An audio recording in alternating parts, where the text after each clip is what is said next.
Komið sæl blessuð, velkomin að rauða borðinu á þessum ágæta þriðjudegi 28. apríl. Hjá mér María Lilja, vertu velkomin.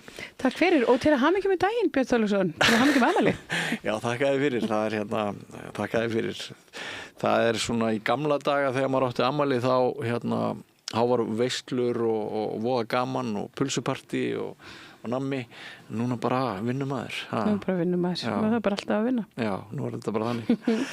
En áður en við förum í efni dagsins sem fjölskrúðugt, já.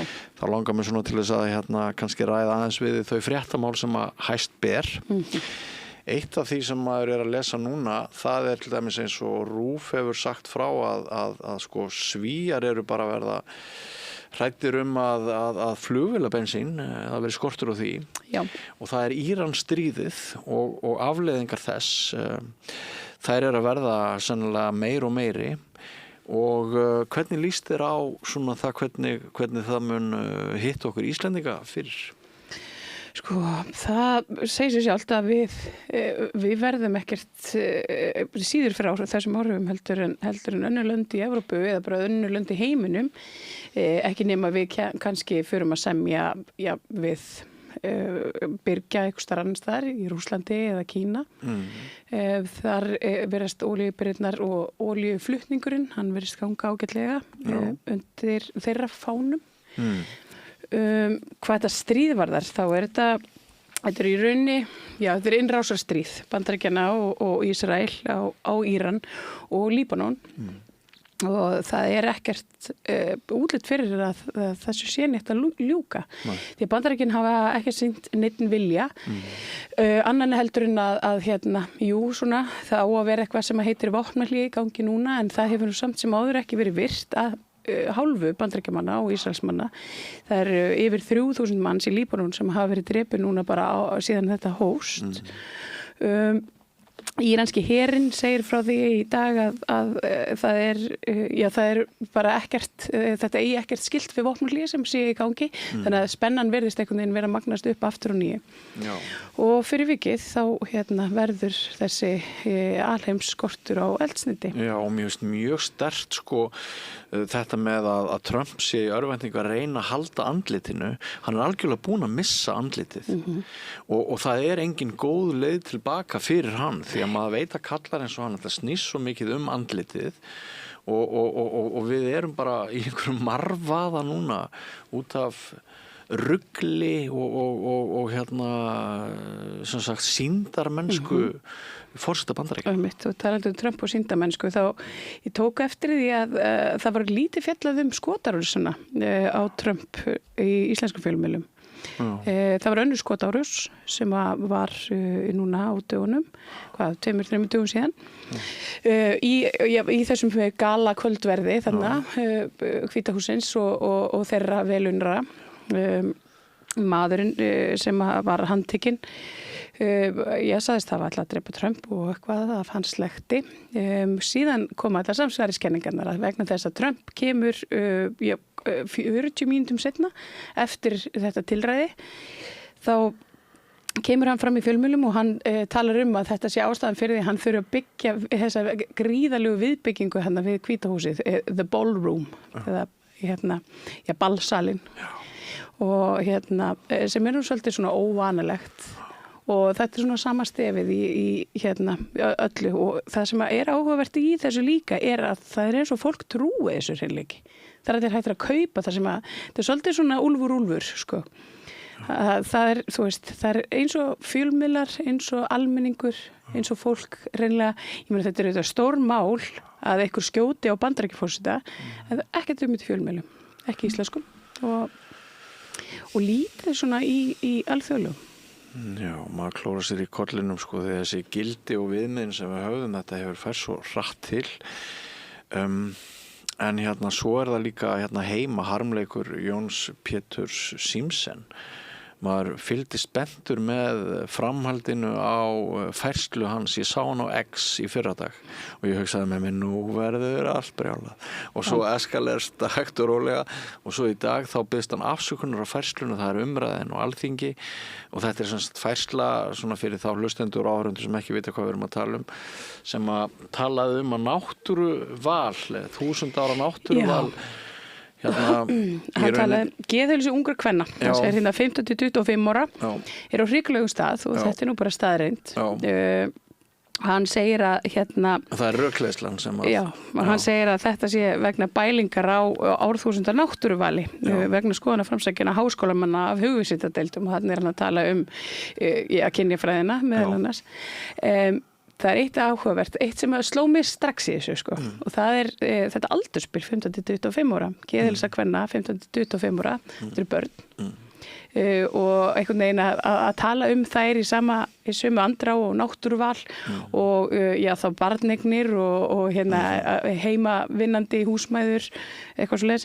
Það er bara einhvern veginn, það er algjörlega gjörsamlega galbilað. Fannst þér hann vera að segja að 15 ára stúlkur gætu verið ófrískar? Þú veist, eins og ég lasi þetta sko, þetta er sá hópur sem að verst stendur hvað geðheilbrigði varðar og hann er að segja að þetta sé nú hann einhver tenging á milli þess að konur sé ekki lengur heimavinnandi eða eignist færri börn og það er væntanlega náttúruvalið sem hann er að vísa í. Og verið óhamingjusamar af því að fara út í atvinnulífið og takast á við störfin sem karlarnir hafi sinnt. Akkurat. Hann er augljóslega eðlishyggjumaður.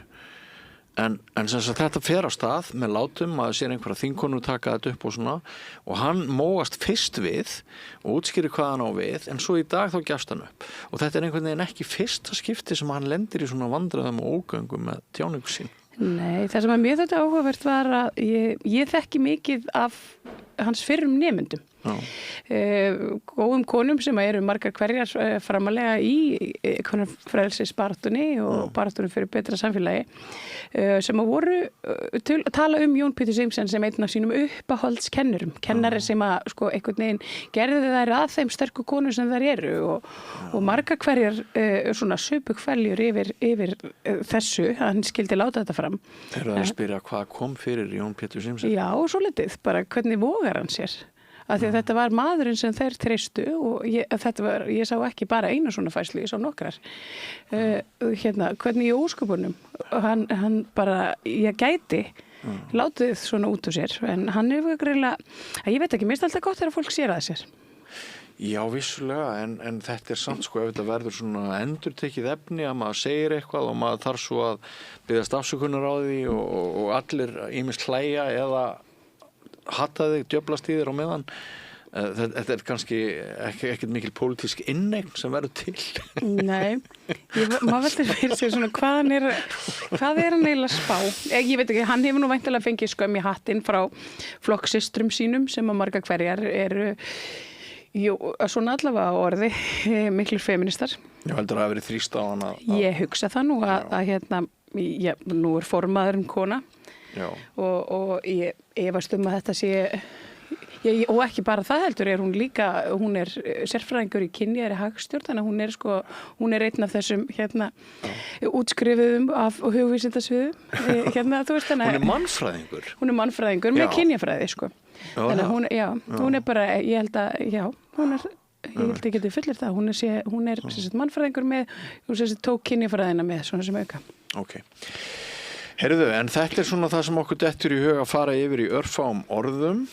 Eitthvað fleira sem hefur vakið athygliðina sem þú vilt nefna áður við förum á dagskrá kvöldsins? Það er svo sem alltaf eitthvað, en nei, við skulum bara segja þetta gott í bili. Renna okkur í þáttinn. Já. Sko, við ætlum að enda þáttinn á því að Breki Karlsson, hann kemur formaður Neytendasamtakanna og fer yfir tillögur að verðbólgu letjandi úrbótum sem að Neytendasamtökin hafa lagt fram í samtali við mig en megin efni okkar er nú áhyggjur af því að allt sé að hækka og það muni hafa áhrif á vaxtaákvarðanir og lánin okkar og allt það og það var svona, já, þú heyrt valkyrjurnar tala að þær vonist til þess að sumarið 2026 verði verðlækkunar sumarið mikla eins og það hafa kallað það. Ég get alveg tekið undir með þeim, ég vona það sannarlega líka. Mætti vona það, ég held að það sé ekkert sem bendi til þess. Nei. Og núna síðast maður að heyra það að þeir sem fóru á vetrardekkjum yfir á sumardekk, þeir hafi séð 10-15% vermun frá því í fyrrahaust þegar þeir fóru af sumardekkjum yfir á vetrardekk. En vonandi verður þetta nú ekki aldjöfulegt. Svo kemur Ásdís Olsen, hún ræðir við Gunnar Dan sem uppljómaðist eftir taugáfall. Svo segir hér í texta, hann segir sjálfsblekkingu, falslegar og ofbeldi hafa einkennt líf sitt fram að því. Nú við einn af góðvinnum samstöðurinnar Gísli Tryggvason, hann kemur hér og ræðir spillingu og lagaleg álitamál sem tengjast fréttum líðandi stundar og hann ekki síst að tala Daða og við tveir og hvað Daða fjármálaráðherra gekk til þegar hann hvarf frá fyrri viðhorfum eftir útgerðarfréttina í Berlínske og segir það engin spilling á Íslandi, hún bara í Namibíu. Er það eitthvað sem að þú vilt hafa einhverja skoðun á? Við vitum öll að það spilling á Íslandi. En af hverju tekur hann þess að beygja? Já, ætla hann sé ekki bara flettur inn í sömu spillingu. Ég veit það ekki. Og það bara gerst á nokkrum dögum frá því að hann talar sinn eigin hug og einmitt maður svona maður klappa pínlítið fyrir. Það blaðamenn berlínskir þeir hafa nú sagt frá því hvernig var þrýst á þá, hvernig þeir fengu símtöl og samtöl að þeir skildu ekki voga sér að snerta íslenska sjávarútveginn eða fjalla hann með nokkrum hætti. Ég ímynda mér bara að þetta sé eitthvað einn svipað. Ég veit það ekki en ég ímynda mér að það geta hafa gerst. Kannski fekk hann bara uppringingu. Kannski fekk hann uppringingu. Þetta eru rosalega skilaboð sem hann að senda íslensku þjóðinni og þetta eru rosalega skilaboð sem við sem erum með ný stjórnvöld og heldum kannski eitthvað myndi breytast erum að fá. Já, og þarfur utan að spillingin í Namibíu var svona meðal annars vegna íslenskra auðmanna. Heldur betur. Bara aftur hverju því. Heldur betur. Það er jafn glæpsamlegt að borga mútur eins og það þykja. Akkurat. Já. En við förum svolítið vel yfir þetta, ég og Gísli og svo nokkuð sláandi viðtal við Ragnheiði Þorgrímsdóttur, íbúi í Hvalfirði. Hún segir að mengun frá stóriðjusvæðinu á Grundartanga sé svakaleg, miklu meiri heldur en talað sé og sé orðina miklu dragbít sem hamli framþróun á sveitarfélaginu og hennar svona eldræða umhverfismál sannarlega eitthvað sem að mér finnst eiga vel heima í upptakti sveitarstjórnarkosningana því að hún að fjalla þetta, hún að tala við sveitarstjórnarfulltrúanum þetta mál, þannig að gaman að geta verið með kosningaumfjöllun úr Hvalfjarðarsveit, við erum ekki á hverjum degi með fulltrúa þaðan en þú ætlar að hefja þáttinn á hverju? Já, Kristín Pálsdóttir, framkvæmdastýra Rótarinnar, hún kemur hérna til mín og ræðir kæru félagsamtakana Rótarinnar til sem þau hafa kært ákvörðun Sjúkratrygginga Íslands til úrskurðarnefndar upplýsingamál en Sjúkratryggingar synjuðu aðgangi Rótarinnar að upplýsingum í samningi við SÁÁ þar sem að Kristín og félagar eru svona að reyna að sjá með því að kalla eftir þessum upplýsingum svona hvernig fjármunum ráðstafað í þessum málaflokki.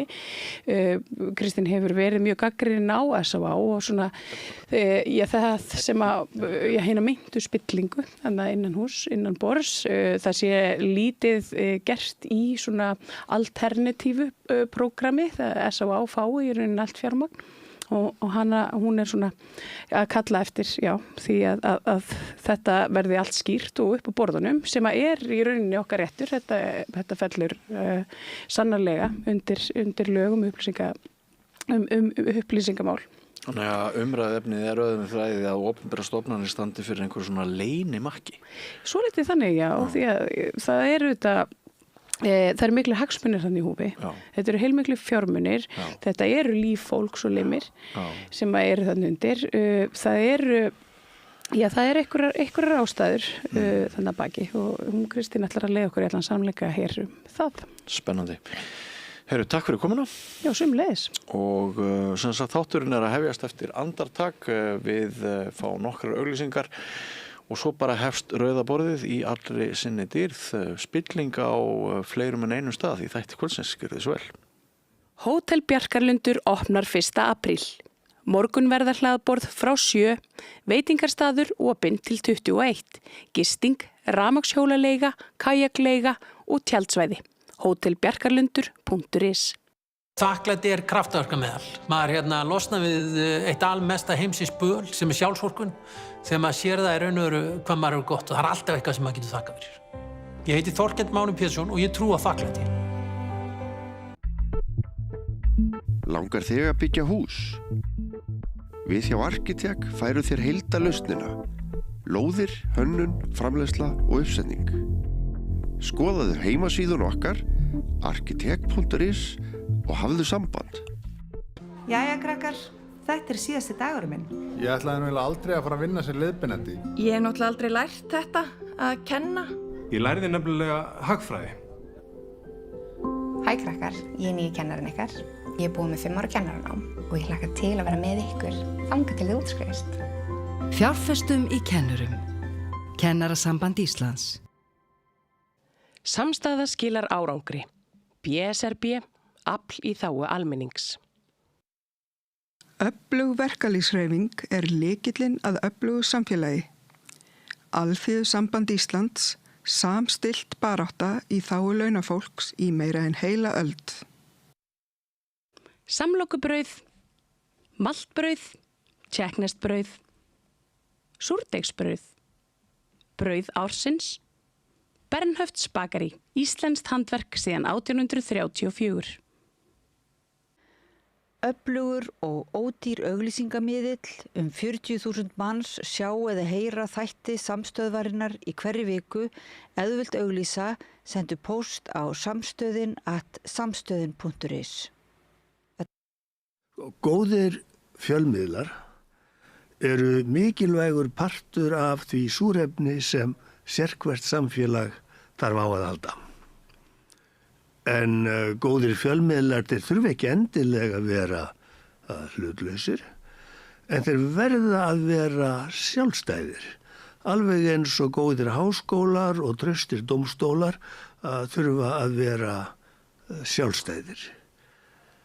Þeir þurfa að þjóna fólkinu, ekki valdinu. Ég heiti Þorvaldur Gylfason og ég styð samstöðina.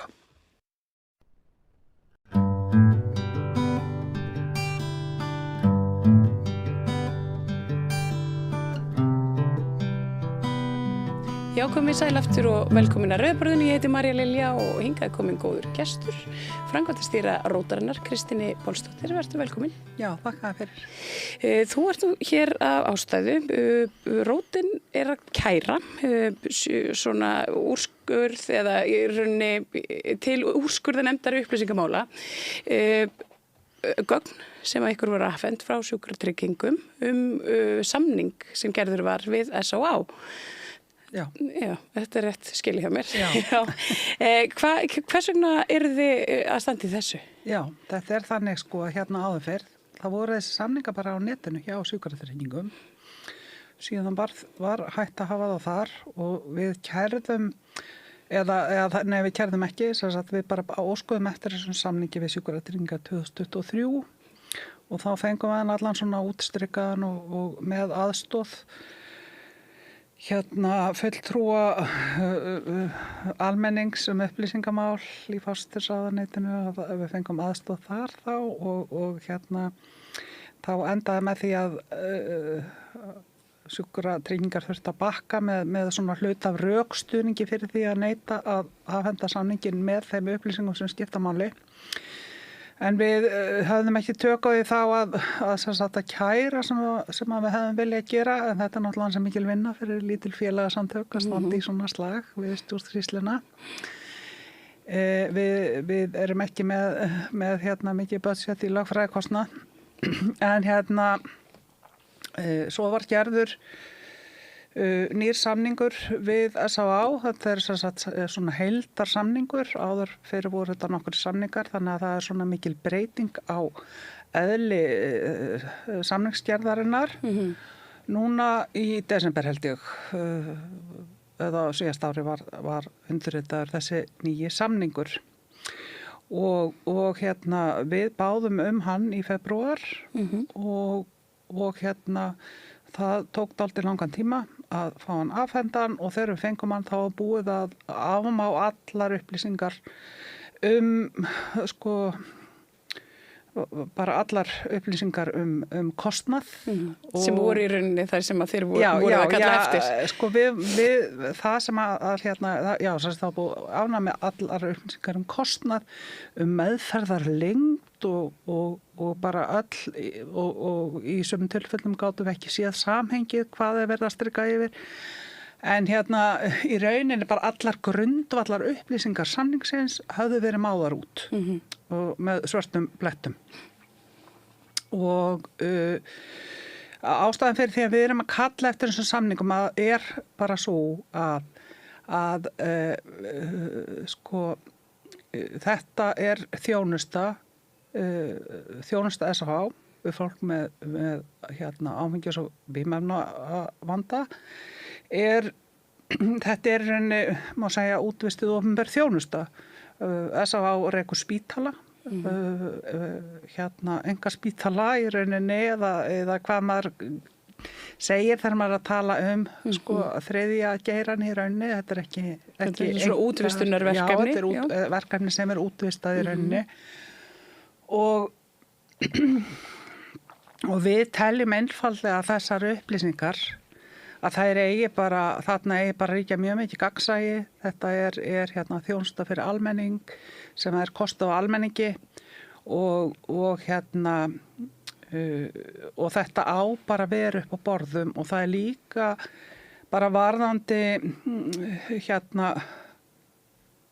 hvað er verið að kaupa. Þetta á bara liggja ljóst fyrir almenning, fyrir fagfólk sem er að vinna í þessum málaflokki og bara almennt í samræmi við stjórnsýslulög og upplýsingalög þá er það okkar mat að þetta eigi bara vera allt upp á borðum.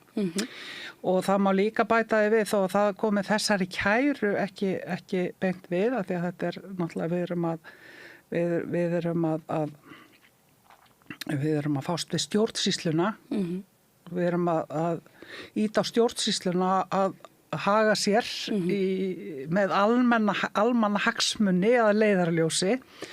En svo eru náttúrulega SHH eru almannaheilla samtök sem eru í félaginu almannaheill og þannig að þetta er ekki neitt samkeppnisrekstur eða neitt slíkt. Þetta er bara almannaheilla þjónusta sem að þarna á alltaf vera upp á borðum. Almannafélagið sem sagt, almannaheill er með siðareglur þar sem er kveðið á sem sagt gagnsæi og að upplýsingagjöf sé skýr og skilmerkileg. Þannig að þetta er, og það má segja kannski að megnið að starfsemi SHH hvort sem að peningurinn kemur frá ríkinu eða ekki, þá er þetta bara fé frá almenningi og við teljum að það sé ekki neins samkeppnissjónarmið sem að gilda í rauninni þessa þjónustu og Þar þurfum við ekki einhvern veginn að afmá einhverjar upplýsingar. Nei, hver er samkeppnin? Akkurat. Þetta er eini spítalinn, fráhvarfs meðferðarspítalinn á landinu. Það er engin samkeppni í fráhvarfsmeðferð á Íslandi því að Landspítalinn er að vísu með að hluta til fráhvarfsmeðferð en það er fyrir mjög afmarkaðan og skilgreindan hóp fólk sem er með alvarlegan geðrænan vanda og vímuefnavanda. Og þannig að þessi samkeppnisrök eru bara út í hött að okkar mati og svo skoðuðum við líka fjárlögin og þessi ríkisstjórn hefur ákveðið að setja aukið fé í þennan málaflokk og SHH er að fá eitthvað held ég 400 og 30-40 milljónir meira heldur en á síðustu fjárlögum sko. Og þau eru 80% af fé í fjárlögum inn á þessum lið sem heitir endurhæfing, ég man ekki alveg hvað hann heitir, en það eru 3 aðilar sem að fá fé undir þeim lið og það er SÁÁ, það er Hlaðgerðarkot og það er Krýsuvík. Já. Og þau eru hvort sig með cirka 10% og svo er SÁÁ með 80%. Þannig að bara sko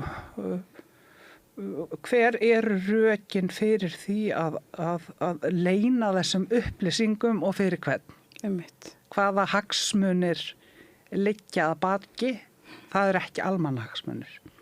Nei, sko hefurðu og hafið þið svona eitthvað tilefni til þess að ætla að það sé eitthvað, ég veit ekki, það sé eitthvað svona gruggugt þarna í þessum tölum.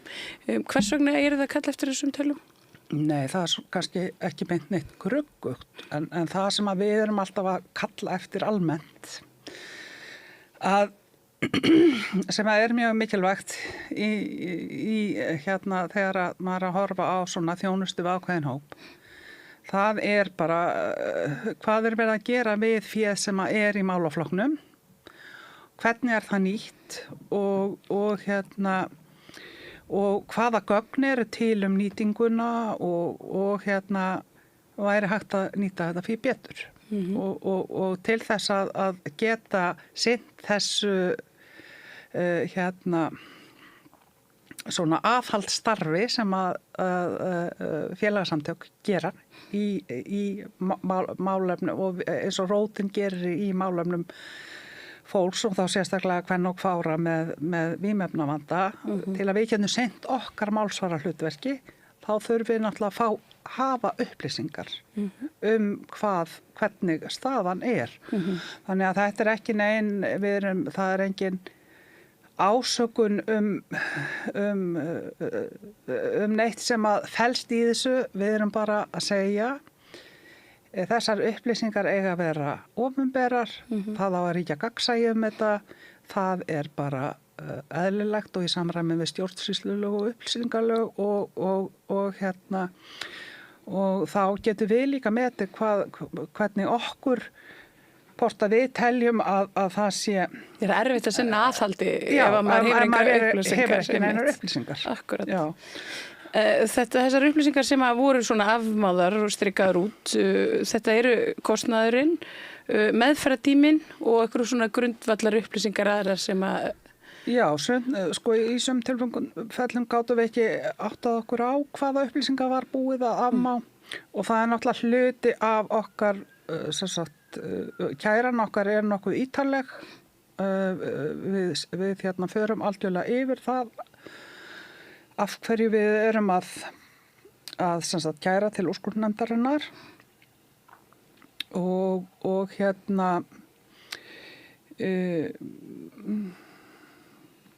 já. Og þessi þessi kæra, þið kærið í rauninni hvenær núna bara á dögunum?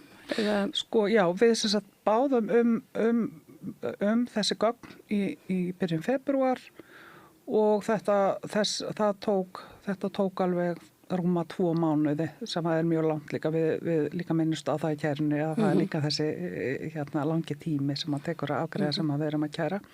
En hvað er verið að fela hérna? Þú veist, það er það sem að, sko, ég get allavega ímynda mér, ég hugsa bara, hversu mjög ósköpunum eru þetta upplýsingar sem að enginn má sjá?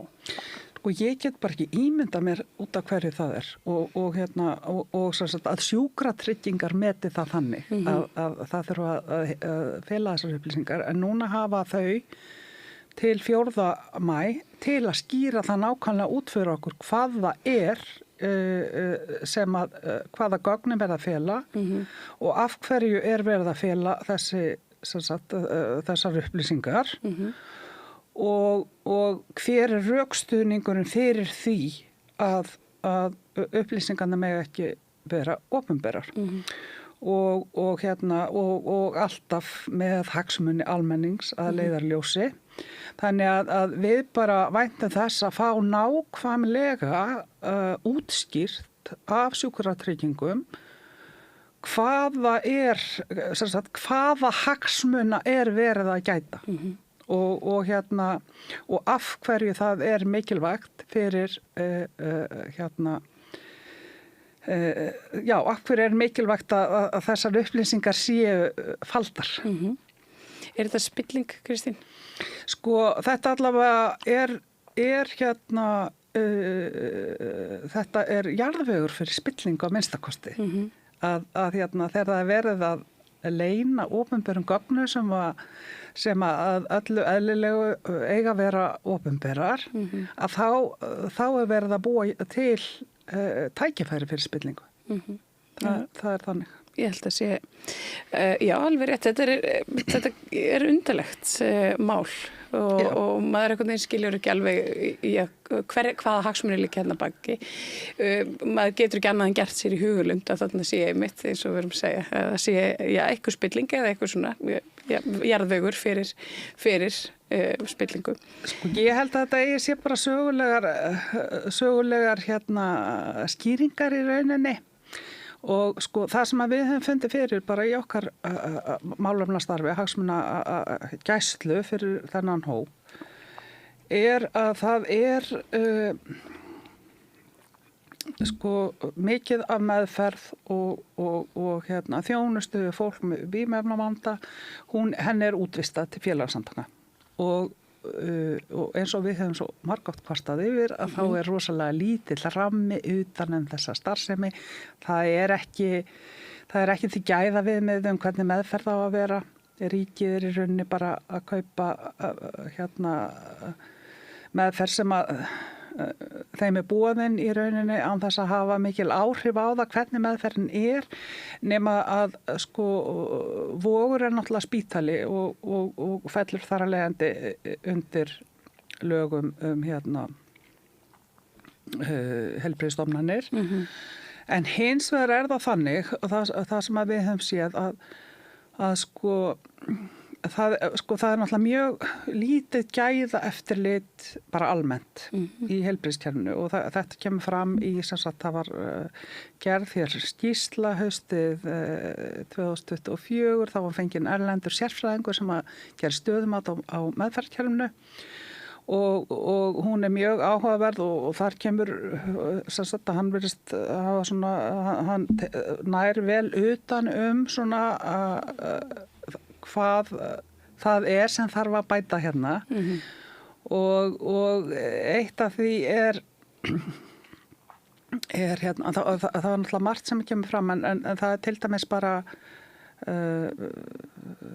að þjónustan rosalega kerfismiðuð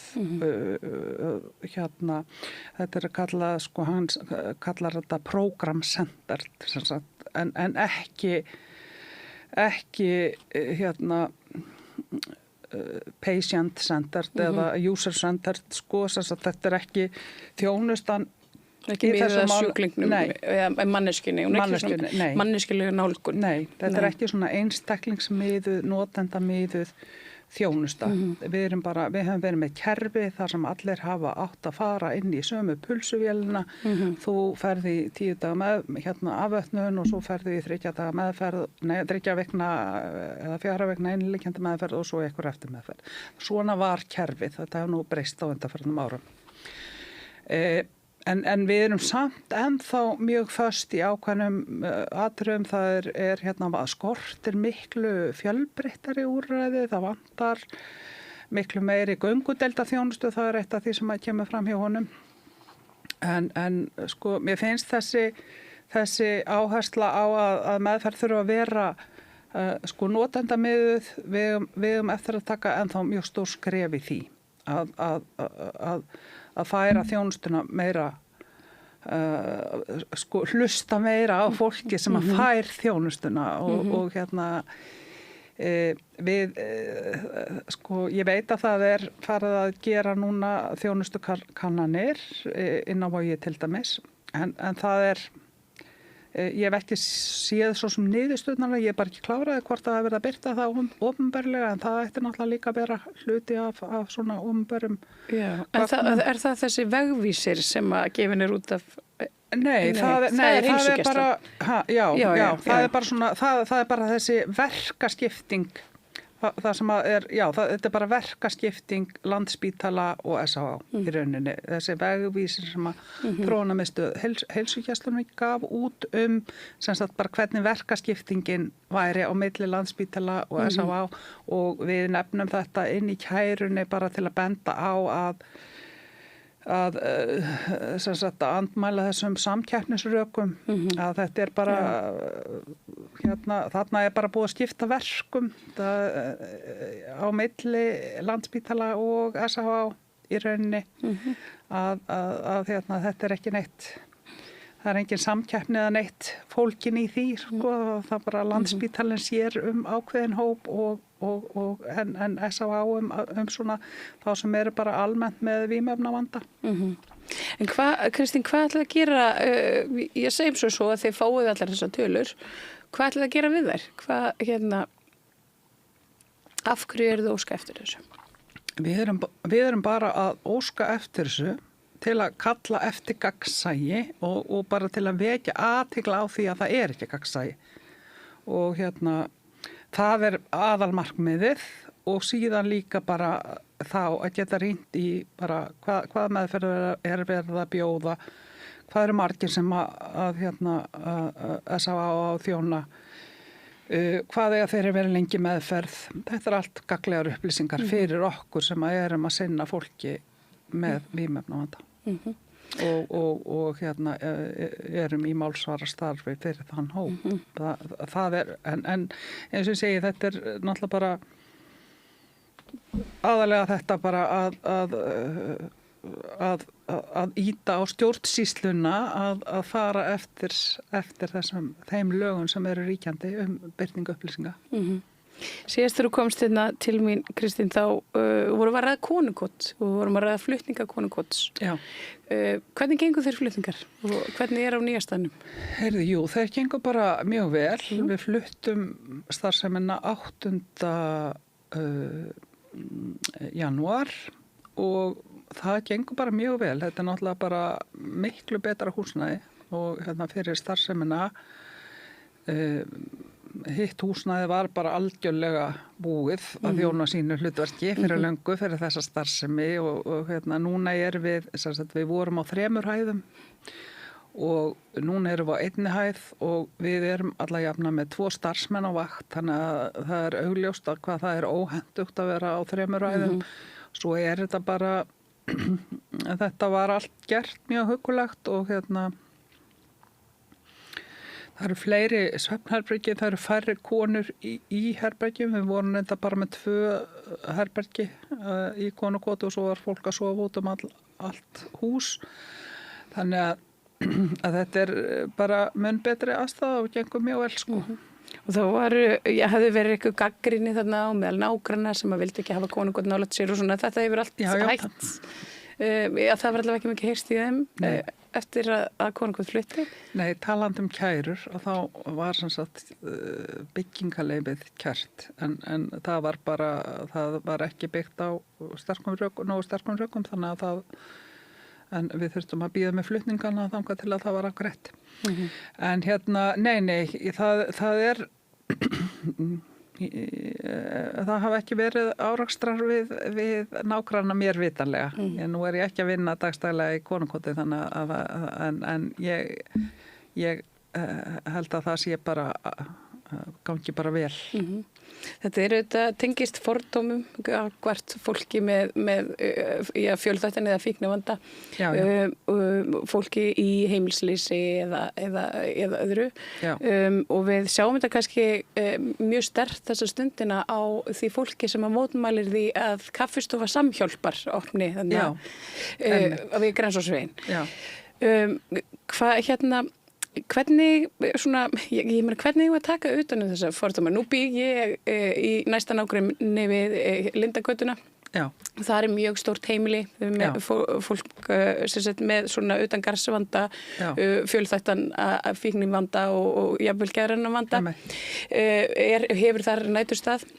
Ég get ekki sagt að ég verði fyrir mikill truflun frá þeim ágætastað, þó það sé heilmikið líf þar. Hvernig kemur maður svona fólki í skilningum að þetta nú bara það sem heitir að búa í samfélagi? Já, það náttúrulega bara að minna stöðugt á það að við eigum öll tilveru rétt og ég held að þetta byggir líka bara á þekkingarleysi oft, sko, að fólk hrætt við það sem það þekkir ekki. Þetta hópur sem heldur sér sér. Þetta ekki fólk sem alla jafna appast upp á neitt. Þetta fólk sem hefur orðið fyrir rosalega miklu mótlæti oft og fordómum sjálft. Þannig að og verður fyrir miklu mótlæti og fordómum. Þannig að það náttúrulega vissulega meira verkefni að vinna gegn því heldur en sko að vera í óttakasti yfir að fá hann hóp í hverfið hjá sér, sko. Einhverju nefndu rökin að hús eða fasteignaverð og svæðum þar sem að svona skýli opnuðu, lækkuðu vegna návís við þau. Þetta eitthvað sannleikskorn í þessu? Hefur þetta verið skoðað? Nú bara hef ég örgla hafa einhverju skoðað þetta, sko. Ég þekki það ekki, en ég veit bara að eins og í Hlíðunum þar sem við vorum, ég menna það var bara almennt mjög gott sambýli og mikill stuðningur frá bara nágrönnum. Sko það var svona, eins og ég segi, bara það kannski, fólk hrætt áður en að svona starfsemi kemur. En auðvitað náttúrulega markmiðið hlýtur að vera ekki að hópa saman ákveðnum hópum, að fækka þeim sem eru í þessa stöðu. Það náttúrulega að fólk hafi heimili og þá þjónust og stuðning sem það þarf. Ég held að það sé besta aðgerðin. En skaðaminkunin. Já, en eins og ég segi, við höfum, ég held að það bara engin ástæða. Það var mjög lítið af árakstrum í Hlíðunum en auðvitað koma upp einhver atvik, sko, það bara þá. Nú vinn ég í fjölmiðlum og hef gert í ansi mörg ár og ég man ekki eftir því að það hafi verið árekstrar við einstaklinga á áfangaheimilum eða gistiskýlum og nágranna. Ég man ekki eftir slíku máli. Það hefur örugglega eitthvað tíma gerst en það hefur ekki verið það stórkostlegt að ég mun eftir því. Nei. Sko það sem að við lendastundum í Konungoti, það voru einhverjir sem voru að hanga fyrir utan og voru með læti. Það var meira þannig, kannski kom annarslægi fyrir, sko. En ég minna það bara getur allavega gerst í sambýli fólks. Það nú bara þannig. Já, það nefnilega bara þannig. En hvenær eigið þið von á, segiru, úrskurði upplýsinga nefndar? Sko, við núna hafa sjúkratryggingar til 4. maí til að rökstyðja það hvernig þeir afhentu þennan samning og það bara það verður forvitnilegt að sjá. Verður forvitnilegt að sjá það. En hver verður svo framvindan? Það kemur rökstuðningur og hvað gerir svo? Já, það fer bara eftir hvort að þau vilja halda í það hvort við fáum skjal þar sem að búið að rökstyðja þessar eyðingar upplýsinga úr samningnum og ef að það að þá náttúrulega bara höldum við áfram með málið af því að það mun væntanlega ekki sannfæra okkur að þetta séu upplýsingar sem eiga ekki erindi til almennings en eins og ég segi síðast þegar þegar við báðum þau rökstuðning og við fengum rökstuðning og síðan þurftu þau að bakka með hluta af rökstuðningnum þá og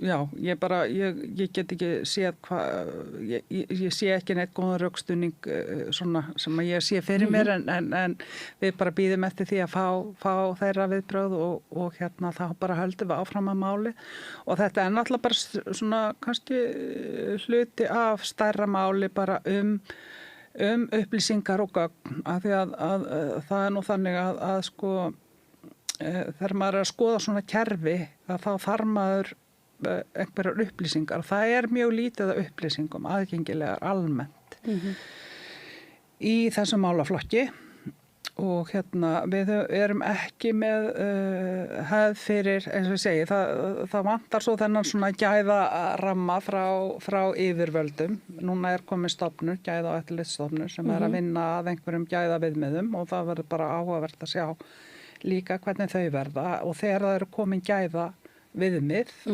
þá þarf náttúrulega eftirlit og gæða eftirlit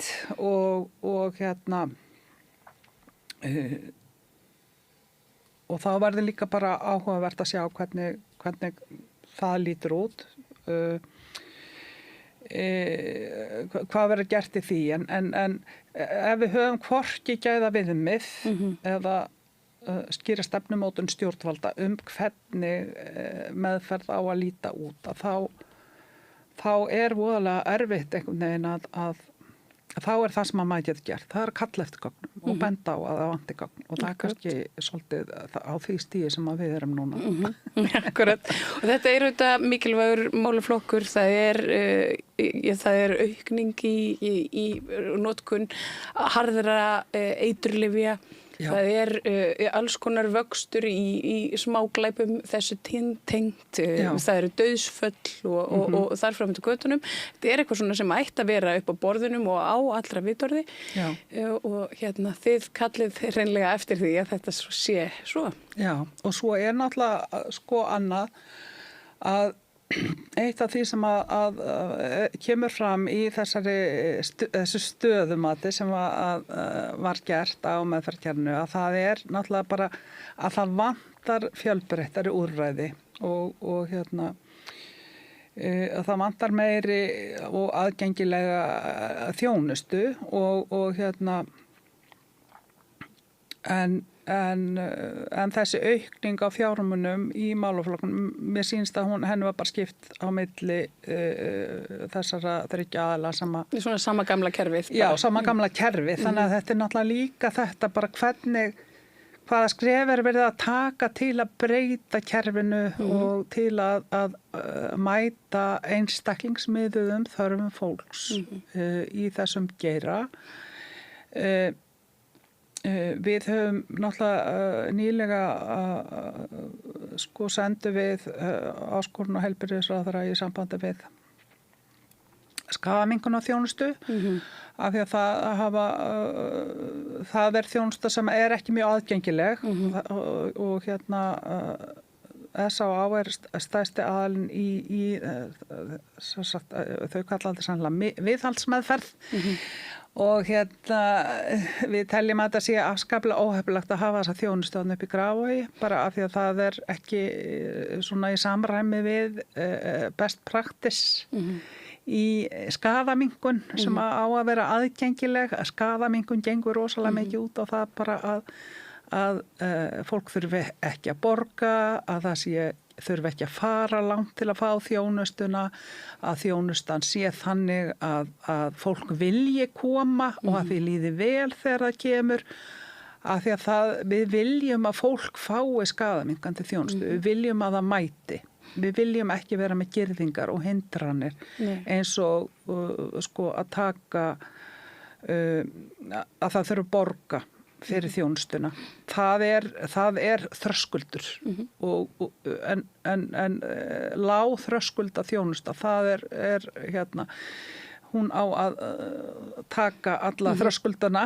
Það er hægt að nefna í þessu samhengi Matthildarsamtökin sem að ég fengu voðalega lítið fjármagn til reksturs, þrátt fyrir að hafa margsanna sig sem mikilvægur liður í þessari lágþröskulda þjónustu. Já, einmitt og þau þróa þetta nýja þjónustu fyrir nýjan hóp sem að hendar ákveðnum hópi og eru ekki að fá styrk til að halda áfram og þá væntanlega bara fellur sú þjónusta niður. Það er náttúrulega ekki gott ef við erum að fækka þjónustu úrræðum og fækka að því eins og segi það úrræði svona hendaði ákveðnum hópi sérstaklega vel sem að var kannski ekki að sækja sér skaðminnkandi þjónustu til Frú Ragnheiðar eða S.A.A.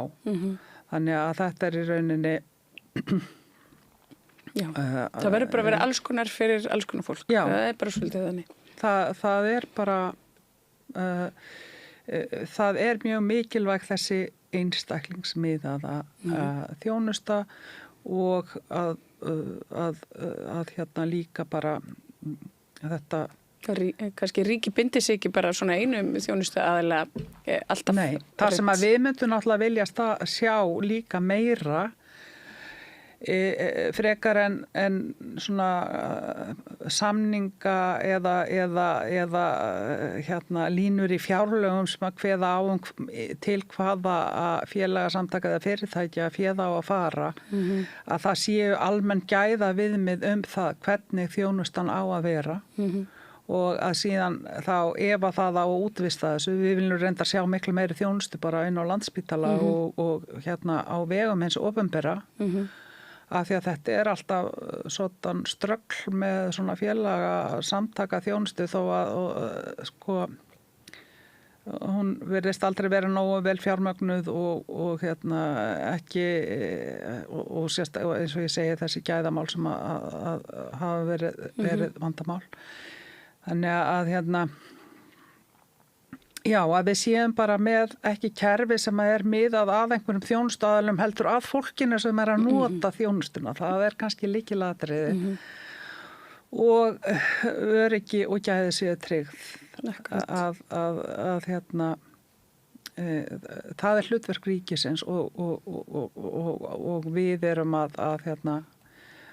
það er það sem við erum okkar hugsun á bakvið svona aðgerðir eins og að biðja gögn sem að eiga að vera opinber á okkar mati. Kristín Pálsdóttir, framkvæmdastýra Rótarinnar, takk hérlega fyrir að koma hérna og spjalla við mig þessa kæru og ýmislegt annað í ykkar starfi og víðar. Það var gott að fá þig, ég hlakka til að fylgjast með því sem verður og vonandi fá þig nú bara þessi gögn sem að þið óskið eftir. Já, það væri best. Já, það væri nefnilega best fyrir alla. En tók ég við það meira hér handa við auglýsingar.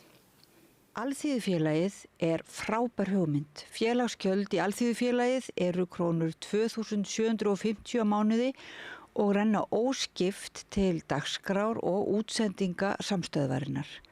Samstöðin.is. Ég heiti Þórhildur Þorleifsdóttir.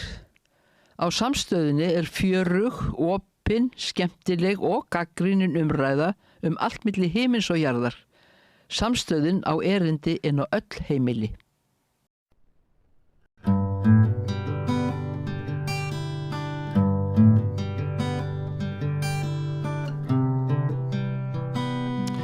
Já, það styttist nú í sveitarstjórnarkosningarnar. Ég hef aðeins séð það hjá einu sveitarfélagi að umræða fari fram hvort jörð sé orðin svo menguð að hamli skilyrðum og möguleikum í framtíðinni. Þetta er, þarna er ég að vísa til Hvalfjarðarsveitar.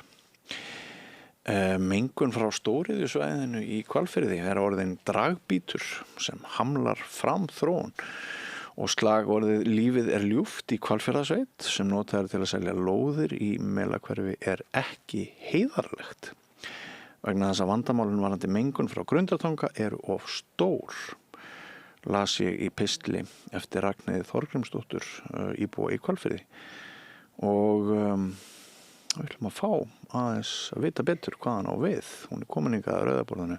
Velkomin til okkar, Ragnheiður. Takk fyrir.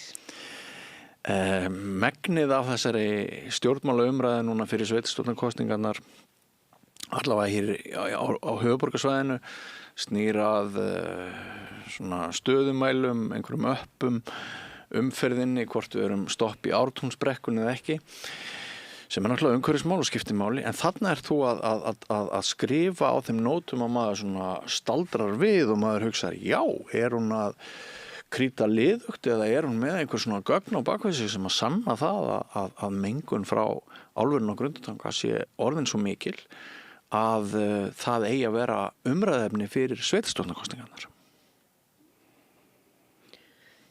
Já, mér finnst það. Mér finnst það, hefði átt að taka þetta miklu alvarlegar, alveg strax frá byrjun, frá því að þessar verksmiðjur urðu til, voru byggðar og gangsettar og allt það. Vegna þess að þessi hefur alltaf verið sópað undir teppið, þessum neikvæðu afleiðingum. Víst náttúrulega það eru, á hverjum peningi eru 2 hliðar. Jú. Annars vegar þarna er náttúrulega svo hliði sem skapar gróða og atvinnu og tekjur fyrir sérstaklega fyrir Hvalfjarðarsveit, en við skulum ekki gleyma Reykjavíkurborg heldur, því hún hefur mikla tekjur af þessu svæði, eigandi 75% í Faxaflóahöfnum sem eiga landið á undir verksmiðjunum. Einmitt. Reykjavíkurborg er í rauninni mikill gerandi í þessari þróun, þessari öfugþróun kannski, af því að hún vill endilega auka tekjurnar sínar og selja meira land undir fyrirtæki og mér finnst nú ekkit alltaf endilega vanda til verka þar. En sem betur fyrir náttúrulega til fyrir sem heitir Skipulagsstofnun sem að stundum hefur tekið í taumana og líka hafa jafnvel fyrirtæki gefist upp. Það hefur ekki verið til nóg fjármagn og hafa bara átt að fara einhverja ævintýramennsku. En mér hefur fundið Faxaflóahöfn alltaf vera fýr og flamme nánast yfir hverju sem að dettur hjá að koma þangað. Já, en hvers konar mengun er þetta sem er orðin svona viðamikil að ógnar byggð? Já, ekki bara byggð, það ógnar náttúrulega öllu lífríkinu. Já. Öllu lífríkinu, Já. Þetta þú nefndir álverið áðan, en það er náttúrulega stór verksmiðja önnur sem heitir Elkem. Jú. Elkem Ísland. Já. Og þaðan kemur mjög mikið af brennisteini og mjög mikið af koltvíoxíði. Og hún stendur oft í skugganum fyrir umræðu álverið. Já. En í rauninni þá er hún að hjálpa til að dreifa flúornum vegna þess að flúorin er þannig í eðli sína að hann binst öðrum efnum, getur ekki staðið einn en bara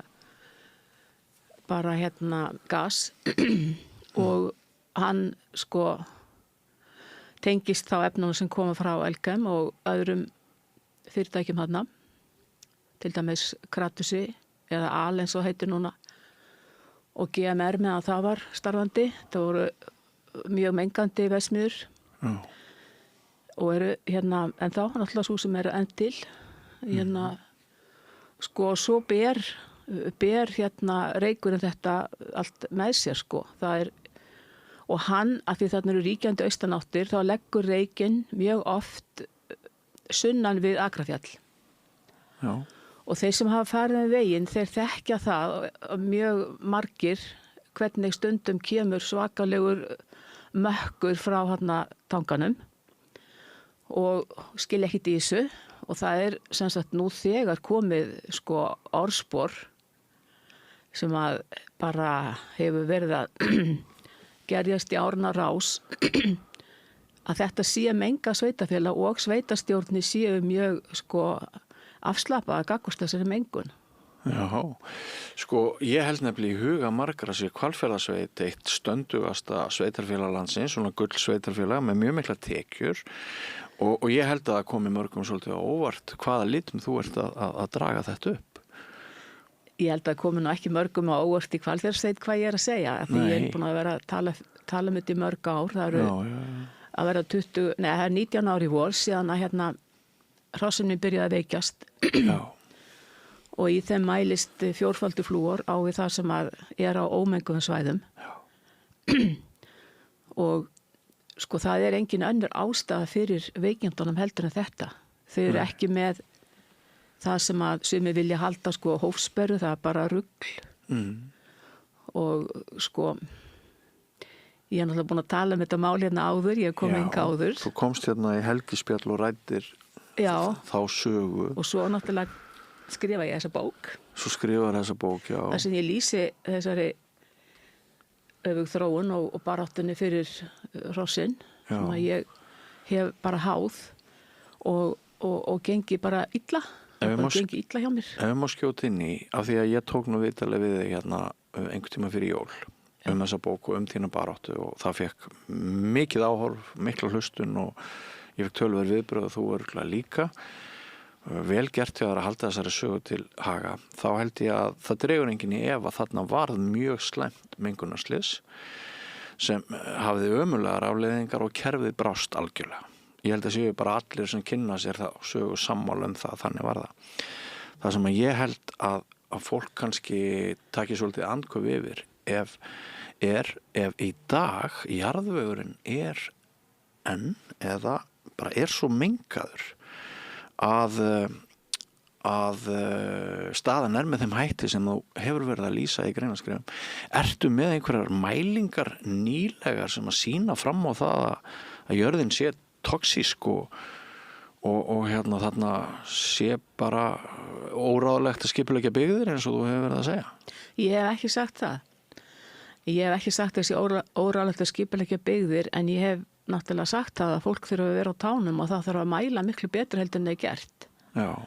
Og það sem að sko eins og fólk hefur verið að segja við mig já og það mælir svo mikið hjá þér, þetta bara hjá þér og þá ég alltaf svolítið fúl af því að þarna sko við vitum það náttúrulega að það sem ekki mælt þar koma enga tölur fram. Já. Það sko loftgæðamælingar eru þannig að það eru í það heila 4 mælar núna til. Það eru 3 í Hvalfjarðarsveit og 1 í Kjósinni og þessi í Kjósinni hann bara virkjaður 3 hvert ár. Já. Takk þetta því. Já. 3 hvert ár. Já. Er það mikil virðing fyrir nágrannam okkar í Kjósinni? Nei. Ég segi bara nei, það það ekki. Og þarna svo eru sem sagt, 1 loftgæðamælirinn, hann ánáttúrulega að ætti nú að verja minn bæ. Já. En þá hann svo lágt sko í landinu að hann fangar ekki mengun að neinu gagni. Mengun hann leggur með frá fjallinu, en hann sko rétt niður við sjó. Já. Og ég held að þetta sé viljandi gert. Já. Bara, hreinlega. Svo annar mælir, hann rétt austan við Vestmiðurnar og það ríkjandi austanáttir. Já. Og þar alveg fangar hann náttúrulega mjög lítið af mengun. Enga síður eru í síðustu mæligögnum frá sem sagt þetta árið 2024 þá hann að fara yfir viðmiðunarmörk sem þá í skjóli frá Vestmiðunum og það ég að tala flúor. Og hvað heldur að sé þá fyrir vestan ef það svona fyrir austan? Síðan 3. mælirinn, hann upp í Melahverfi og hann mælir engan flúor. Þarna í þessu þéttbýlis, eða sko það náttúrulega 3 þéttbýliskjarnar, þetta svo stærsti og þarna leikskóli, leikskólinn og þarna ekki mældu flúor sem mjög skrítið. Hefur það áhyggjur af heilsu ungra barna, leikskólabarna? Já, ég hef það, alveg. Af því að flúorin svo mikið eitur. Sko, hann á alls ekki heima í mannslíkamannum, bara alls ekki. Nei. Og það sem hann gerir þegar hann fer inn í líkamann, sko, hann fer inn í frumurnar og trufla starfsemi þeirra. Þess vegna deyja dýr ef þeir lendi miklu flúorálagi og fólk náttúrulega líka. Af því að hann sem sagt ruglar jafnvægi í starfsemi frumana og þá geta þeir ekki starfað. Það geta ekki framleitt orkuna sem við þurfum til þess að hreyfa okkur og gera hluti, sko. Ertu að segja að það sé ekki heilsuhagsmunir fyrst heldur peningaöflin séu sterkari heldur en? Sko, ég held bara að fólk, sko, ég ekki að segja að þetta sé ekki gott fólk og allt það þarna sem hefur verið við stjórnvölin. En það hefur bara verið kærulaust og svona einhvern veginn ætlaði Umhverfisstofnun að sjá þetta, en Umhverfisstofnun er ekkert að sjá þetta. Hún bara stimplar, hún bara, það er til svona vöktunar áætlun sem á að sjá vöktun á umhverfinu vegna þessara mengunar og hún er bara samin af verksmiðjunum. Það er bara í starfsleyfinu, stendur það skýrum stöðum eins og varandi Norðurál að það skuli leggja fram þessa áætlun umhverfisvöktun og framfylgja henni og svo greiðir það kostnaðinn og greiðir þeim sem er að mæla, greiðir þeim bara beint. Já. Og greiðir líka Umhverfisstofnun eitthvað fyrir að koma þarna. Umhverfisstofnun er ekki þarna oft á ferðinni. Nei. Bara alls ekki, bara mjög sjaldan. Og ef að verksmiðjurnar sjáum það að það sé mælt samkvæmt þessari áætlun, þó svo að komi tölur út sem eru háar og yfir viðmennamörkum, að þá bara stimpla stofnunin á þetta. Það er mjög áhugavert að ríkisstofnanir geti haft sértekjur af eftirliti í stað þess að peningarnir komi beint frá ríkinu. Það auðvitað skapar ákveðna hættu á að fólk líti undan ef ríkisstofnanir er að fá sértekjur frá þeim sem þeim er ætlað að vakta. Það er bara mjög hættulegt, ég veit ekki hvort þetta eru mikla tekjur en það er sama, þetta er sem sagt, rammin er svona utan þessa vöktun og ég held að sé ekkit viti öðru heldur en að fá í þetta verkefni bara erlenda aðila sem hafa gott orðspor og er andum það til þess að taka þetta að sér bara á vegum ríkisins. Af því að verksmiðjurnar, það er náttúrulega, það er bara út í hött að láta þær þetta. Bara út í hött.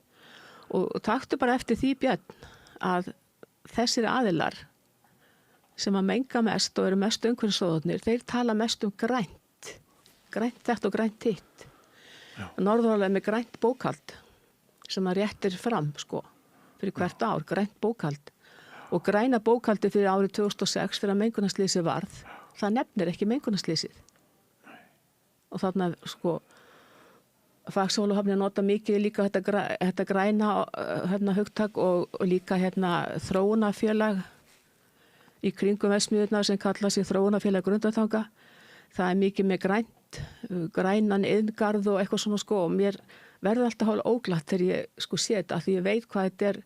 Það er mikið sýndamennska á baku þetta. Að þínu mati er sem sagt mengun í Hvalfjarðarsveit langstærsta kostningamálið núna? Já, það er aldeilis mín skoðun. Já, og hvernig gengur þér að kynna þinn málstað? Það eru 2 listar í boði, er það ekki, í sveitarfélaginu?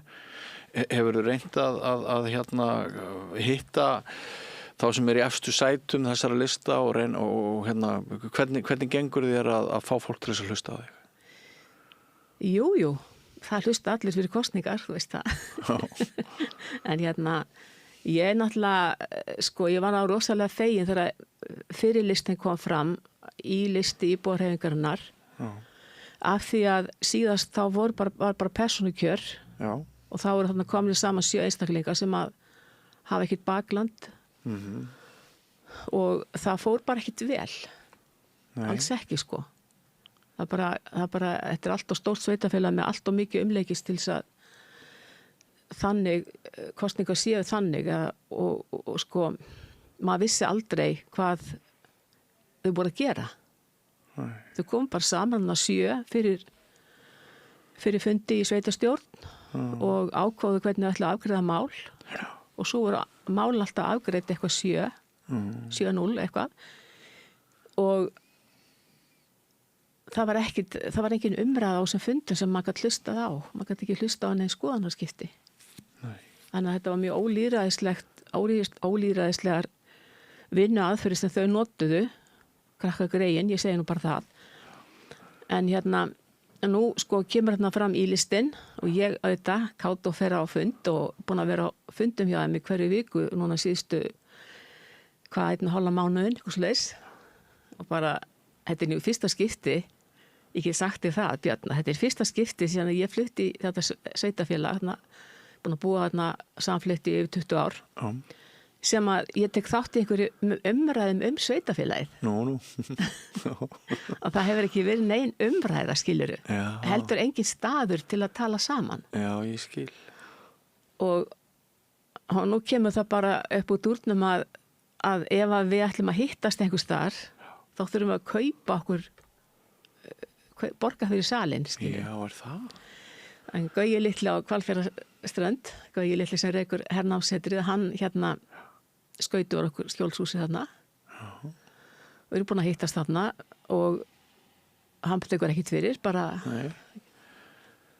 En þetta skýtur mjög skakku við að heyra þetta í ljósið hvað fjárhagur sveitarfélagsins er góður. Já, einmitt. Og sko, svo kemur hinn listin fram, núna bara, hann er bara nýkomið fram, bara síðustu klukkutímanum áðan að átt að loka og sem betur fer, það er gott að hafa 2 og það er sem sagt A-listin, listin samhendra sveitar og sjálfsögðu mætti ég það líka. Ég gaf þessum báðum 7 efstu á listum beggja frambúðana gaf ég bók af því að þá geta þau ekki sagt að þau viti ekki hvað hefur verið að gerast hérna. Nei. Og ég vil gætna að fólk taki þetta alvarlega lesi þetta núna því að ég held að ef að þetta verður ekki laga núna þá erum við bara í mjög vondum málum. Já, en ef ég má vitna til þín það sem hefur mætt mér á þessari vegferð er ýmist þögn eða orðagjálfur á samt átakanlegu aðgerðaleysi sem ég kalla einu nafni glerveggi. Hvernig er hægt að láta sem ekkert sé og hundsa það að hross sem búa rétt hjá álveri séu að veikjast og í beinum þeirra mælist 4-falt meiri flúor en gildir á ómenguðum svæðum. Þetta er mjög alvarlegt mál. Já, það er það og talandi þögguna þá er ég náttúrulega búin að fara með allmörg erindi til sveitastjórna. Já. Þær eru búin að vera hvað á þessum 20 árum 5 og ég var að telja saman hversu margir fulltrúar sem hafa verið kjörnir sem aðalmenn í sveitarstjórnirnar hafa sýnt þessu máli áhuga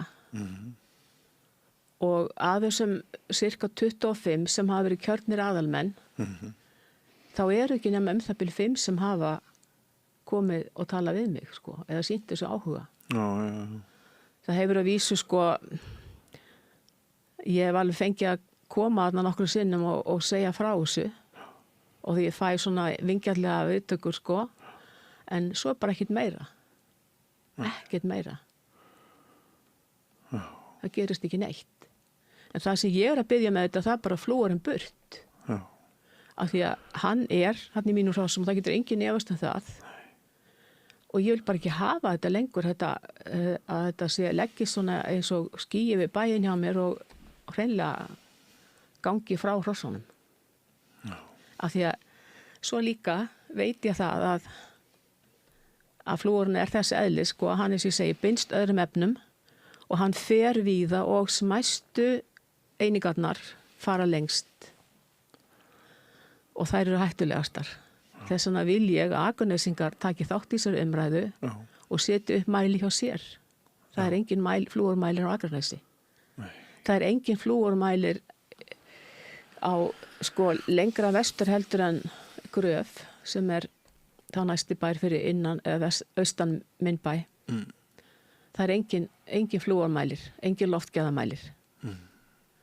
Og svo er annað að ég segi nú bara blessaða kindurnar, þær hafa nú aldeilis hjálpað mér í þessari vegferð að það er þá mældur flúor í beinum þeirra af sérstökum vöktunarbæjum og þær gefa þessa mynd hvar hann er mestur og á svæðinu fyrir vestan yðjúverin þá hefur hann farið upp í það að vera tífaldur á við það sem hann var fyrir daga álversins.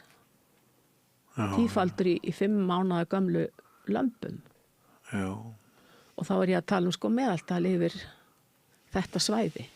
Og er þetta staðarendir sem atvinnulífið þakkar niður og enginn vill ræða upp átt? Það var náttúrulega ég sem tók þetta saman. Þetta kemur allt í skýrslu frá verkfræðistofanu Eflu hvert ár. Hún tekur saman skýrslu fyrir verksmiðjurnar. Skýrslu sem að ég segi náttúrulega fáránlega lituð af hagsmunum iðjuverina. Af því það allt í meðaltölum, það koma aldrei fram sko hæstu mengunartopparnir sem eru hættulegastir. Og þetta er bara eitthvað meðaltöl. Og þú veist aldrei, sko, svo alltaf sem er flúorinn, sko, að þú veist ekkit hann fyrir sko löngu seinna, því að hann með bara safnað í pókasíur, eða póka og og svo er hann mældur einhverjum mánuðum seinna. Allavega vikum, ég veit ekki sko, allavega þá fáum við einhver upplýsingar það sem er að gerast henni löngu seinna. Einu svona ári skiljur við kallað til fundar, þar sem að umhverfisvöktun kynnt fyrir liðið ár og þá getur maður séð eitthvað, en maður fær aldrei að sjá þess að mengunartoppa. Maður fær aldrei að sjá hvað í rauninu er að gerast í verksmiðjunum. Þetta er mikið óöryggi sko og þetta er óboðlegt fyrir íbúa og alla sem að halda búfé og alla sem að vilja bara halda heilsu. Þetta er alveg óboðlegt. Og ég get sagt þér bara sko sögu að mér persónulega, þó að það kannski, ég hef ekkert verið að flagga þessu mikið, en sko ég stundaði í mínu búskap á Kúldalsá og þá stundaði ég ég var náttúrulega bjó með hesta. Og átti þarna fullt af hestum og ég var að fara með ferðamenn á hestbakk og svona klukkutíma ferð. Fór meðfram fjallinu að því að þjóðvegurinn er þarna náttúrulega svona hraðbraut gegnum jörðina sko. Þannig að ég fór meðfram upp að fjalli og meðfram fjallinu sko 2 leiðir. En alltaf aðra leiðin náttúrulega þurfti ég að snúa að í austur, ríði austur. Og á þessum árum þá var ég mjög oft veik og oft bara með í lungunum og lengi og ég var að fara til lækna og ég held ég væri bara að verða, eins og maður segir, aumingi sko. En svo gerðist það að COVID kom og þá hættu túristar að koma. Það var ekkert að gerast. Og ég hætti að fara þarna meðfram fjallinu og ég hætti líka að vera veik.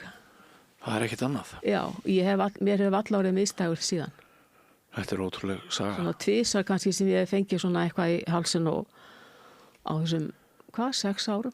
Þannig að þegar þú hefur útilokað aðrar breytur þá sýnist þér sem ekkert standi eftir annað en það að á þessum tíma ferðu í þessa reittúra á þessum slóðum og kemst að þeirri niðurstu að það hafi verið út af andrúmsloftinu. Já, ég get ekki séð neitt annað sko. Ég er náttúrulega, mitt líf hefur bara verið mjög svipað. Já, það er bara þannig sko. Ég er náttúrulega reykja ekki. Nei. Og er ekki nei, það er bara þannig. Þetta eru sögurnar sem peningaöflin vilja ekki heyra og þetta eru sögurnar sem komast ekki mikið á dagskrá rétt fyrir kosningar, hvort sem það eru til Alþingis eða sveitastjórna.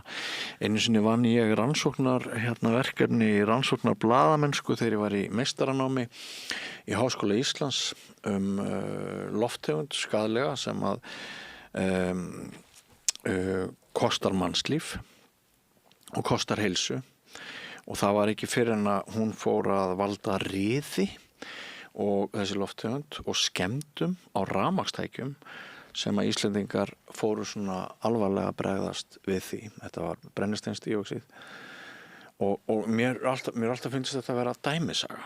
Að sko, það virðist vera sem að íslenska þjóðin sé enn svo frumstæð að heilsan sé í öðru sæti. Það sé ekki fyrir en að efnislegi hlutir, málmur fyrir að ryðga, rafmagnstæki hættir að virka, þá förum við að skoða málið og þá förum við að gera eitthvað, en það er eitthvað með það hvernig við horfum til okkar eigin heilsu í sambandi við stóriðju og mengandi iðnað sem að mér hefur alltaf fundist frekar frumstætt. Ég held að já, við erum náttúrulega Sko, það svo stutt síðan að við Íslandingar voru alveg ótæknivætt þjóð. Já. Það bara næst eiginlega í gær, sko. Já. Nei, það bara, þessi hugsun ekki búin að festa rætur í menningunni. Nei, að við þurfum að varast líka eitthvað sem að það mögulegt að það sé eitthvað sem við ekki sjáum, sem getur verið skaðvaldur. Já. Og já, ég meina það bara líka það að taka þessu umræðu upp og líka í skólum og allstað það sem að sko bara það sem að snýra lýðheilsu, þetta bara rosa mikilvægt sko. Og þú talar að brennisteinin, sko brennisteinin hefur eiginlega alveg fengið að vera í friði, hann kemur mjög mikið frá þessum verksmiðjum. Og ég til dæmis sem bóndi, ég sé það bara hvernig girðingar ryðga með eldingarhraða og þetta fara húsþökin sömu leið, en maður ekki alltaf að dytta þeim að mála og svona. Nei. Og þetta er bara mjög sko, mikill sko, bara þetta kostnaðar þáttur í búrekstri sko. Já. Það er þessi riðmengun. Já, einmitt. En sko, ég segi nú alltaf annars lagi sko, follow the money, fylgiði peningaslóðinni. Þetta tengist allt peningaslóðinni sko. Fólk náttúrulega sko fá vinnu þarna í verksmiðjunum og maður skilur það vel að það sé ógnvekjandi ef að eitthvað gerist þarna sem að verður þessu valdandi að setur atvinnu fólks í hættu. Já, og það aldrei, ég hef aldrei sagt það að ég vilji láta loka þessum verksmiðjum, að því ég veit að þær eru náttúrulega bara að hafa sinn lagalega rétt, eins og álverið sko, og gerir sérstök lög, samþykkt sérstök lög álverið og það getur ekki neitt einstaklingur farið að breyta því. Nei. En sko, að það bara gangi skikkanlega Já. En það sem hefur sko hamlað minni för á þessari vegferð, það alls konar svona leiðenda umtal. Og eins og það til dæmis að, já, eins og ég vilji rekja álverið í burtu og ég sé bara að fá einhverja bæti fyrir hrossin og þetta og hitt, sko. Já, þú heyrir það? Já, og ég heyri það ekki beint, ef viljið frá fólki, sko. Það kemur ekki til mín. Nei. Heldur það að tala eitthvað starf bak, sko. Já. Og það bara mjög lélegt. Af því ég get alveg svarað allir þessum vangaveltum, sko. Já, þetta nú þekkt þjóðar meina að maður heyrir síðastur baktalið, sko. Já, þeir aflið tegðan á mér. En öll sem sigla upp strauminn, eins og laxinn, og eru svolítið á móti ríkjandi straumum, þau náttúrulega fá á sig alls konar ófræðingar herferðir og sérstaklega þegar hagsmunir og peningar annars vegar og það eins og ég sagði það virðist vera eitthvað í okkar þjóðargerð að ég kalla það hungursneiðarkomplexin, að óttinn við það að við missum lífsbjargir, við jafnvel hendum heilsunni á bálið bara fyrir óttan að lífsbjargir okkar einhvern veginn hverfi ef við aðhöfumst með einhverjum hætti. Þetta umhverfismálin eru þarna bara kennslubókadæmi þessa hugsun. Já. Nú er verið að tala hafstrauminn, Golfstrauminn, hvort það í hættu og fyrir forseti Ólafur Ragnar Grímsson spyr af hverju eru íslenski fjölmiðlar ekki að fjalla meira þessa stórkostlegu vá sem mögulega handa við hornið og það örugglega nákvæmlega sama meiði og þetta. Leið og þú ferð að hafa áhyggjur af því, þá hriktir í hagkerfinu, þá hriktir í allri uppbyggingu og þannig að þetta ekki einfalt fyrir okkur þessa einangruðu eyþjóð með okkar kúltúr að baki. Nei, og svo líka sko, það ákveðin sveifla frá þessu sko, það getur göllu hægri sveifla. Já. Ég veit ekki hvort hún alveg endilega hægri, hún bara menguð af kæruleysi sko. Já. Og flótta. Já. Og það svona, eins og segir sko, þetta eins og fólk ofta eins og hrættar hænur sko. Það bara heldur það ef það flýr sko frá þessu þá muni þetta kannski hverfa eða ekki gera neitt af sér. Já. En það bara ekki þannig. Þetta bara vex. Já. Og ekki tekið á þessu sko þá vext þetta og verður alltaf verra að laga þetta.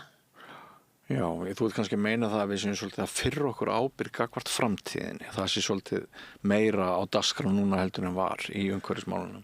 Það voðalega mikið í tísku sko bara að lifa hratt og lifa flott. Já. Og þá passa þessi mál ekkit vel inn í það. Nei, einmitt. Og ferðast mikið og vera að hamast og gera eitthvað og sýna sig sko. Ég held að sé nú svolítið mikið netmiðlarnir sem hjálpa til við þetta. Já. En þetta svona svo mikill svona samanburður í gangi, gengur vel hjá þér, allt í lagi, ég get alveg sagt með góður samvisku, það gengur ekki vel hjá mér og þá það bara einhvern veginn svona eins og þessi bara mér að kenna sko. Já. En ég alveg óhrædd við það að stíga fram og segja bara að það gengur ekki vel hjá mér, en það ekki endilega mér að kenna sko og alls ekki í sambandi við náttúrulega flúorinn. Sko ég hefði alveg geta þú veist, farið á milli bæja og reynda að tala við fólk og svona, ég bara finn mig ekki í því.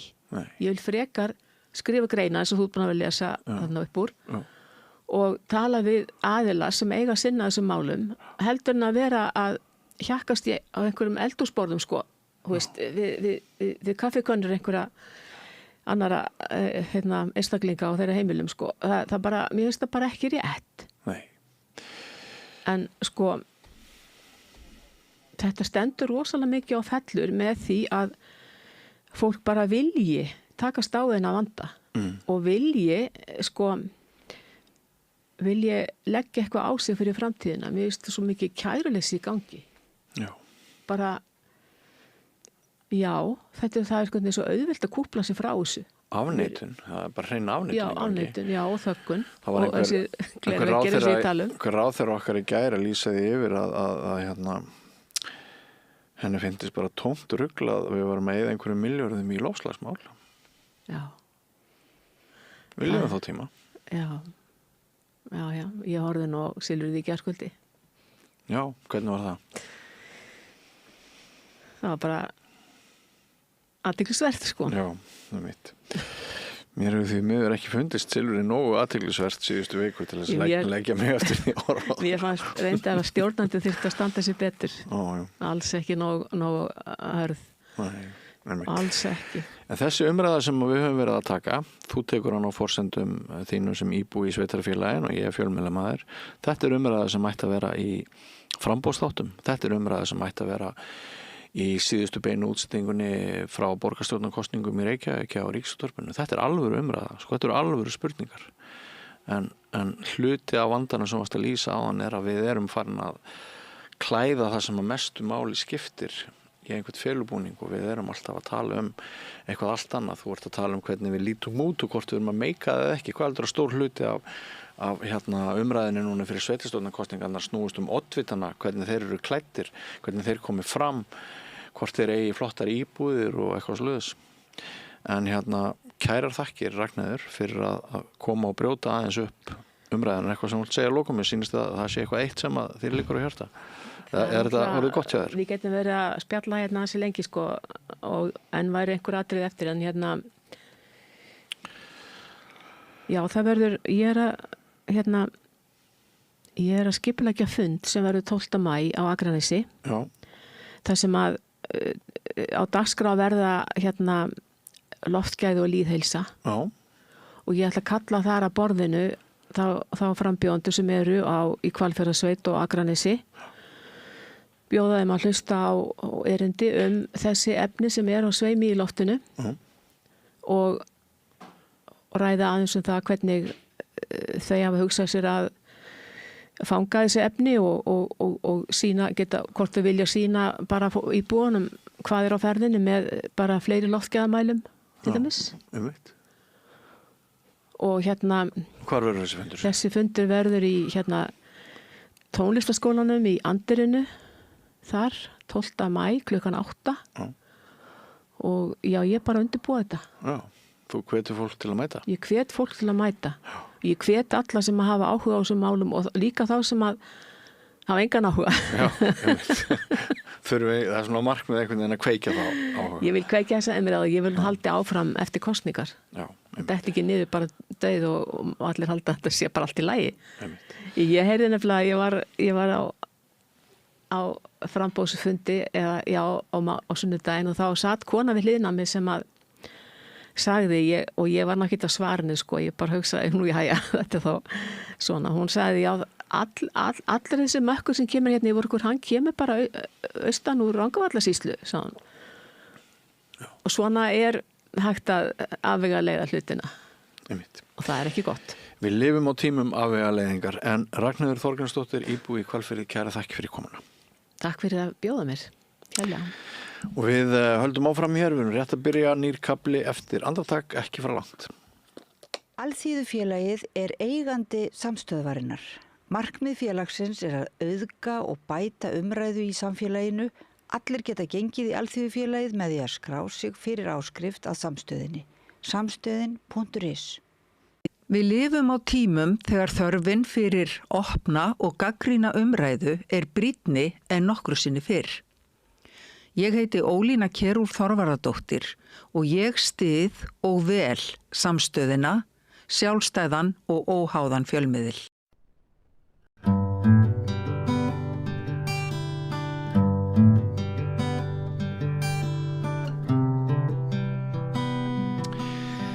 Já, réttur er settur, segjum við hérna þegar hann Gísli Tryggvason lögmaður kemur og ræðir lögfræðileg álita efni en það væri nú kannski nær að kalla þetta lagahornið.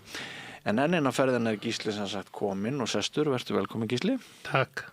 Við ætlum að ræða hérna sem sagt mál sem eru svona til umræðu í fréttum líðandi stundar eins og við erum vön að gera. Við ætlum að ræða dómstólgötunar, edisjónmálið, þjóðaratkvæði stjórnarskrá og kannski byrjum við á því að ræða hvort það sé engin spilling á Íslandi og þar er ég að vísa til þess að það má nú segja bara víða sé allt vitlaust í samfélaginu vegna þeirra ummæla fjármálaráðherra Daða á meðan hið viðkvæma Namibíumál er fyrir íslensku dómstólum. Að lýsa því yfir að þessi spilling í Namibíu en hérna ekki á Íslandi er þetta ekki væga sagt mjög óheppilegt fyrir sitjandi ráðherra? Jú, ég hef nú haldið að þessi ráðherra af öllum sko komandi þaðan sem hann kemur úr akademíun og verandi í Viðreisn sem er svona nýr flokkur sem átti að skilja sig frá skulum við segja meintri spillingu annara. Þá hefði ég haldið að hann vissi betur.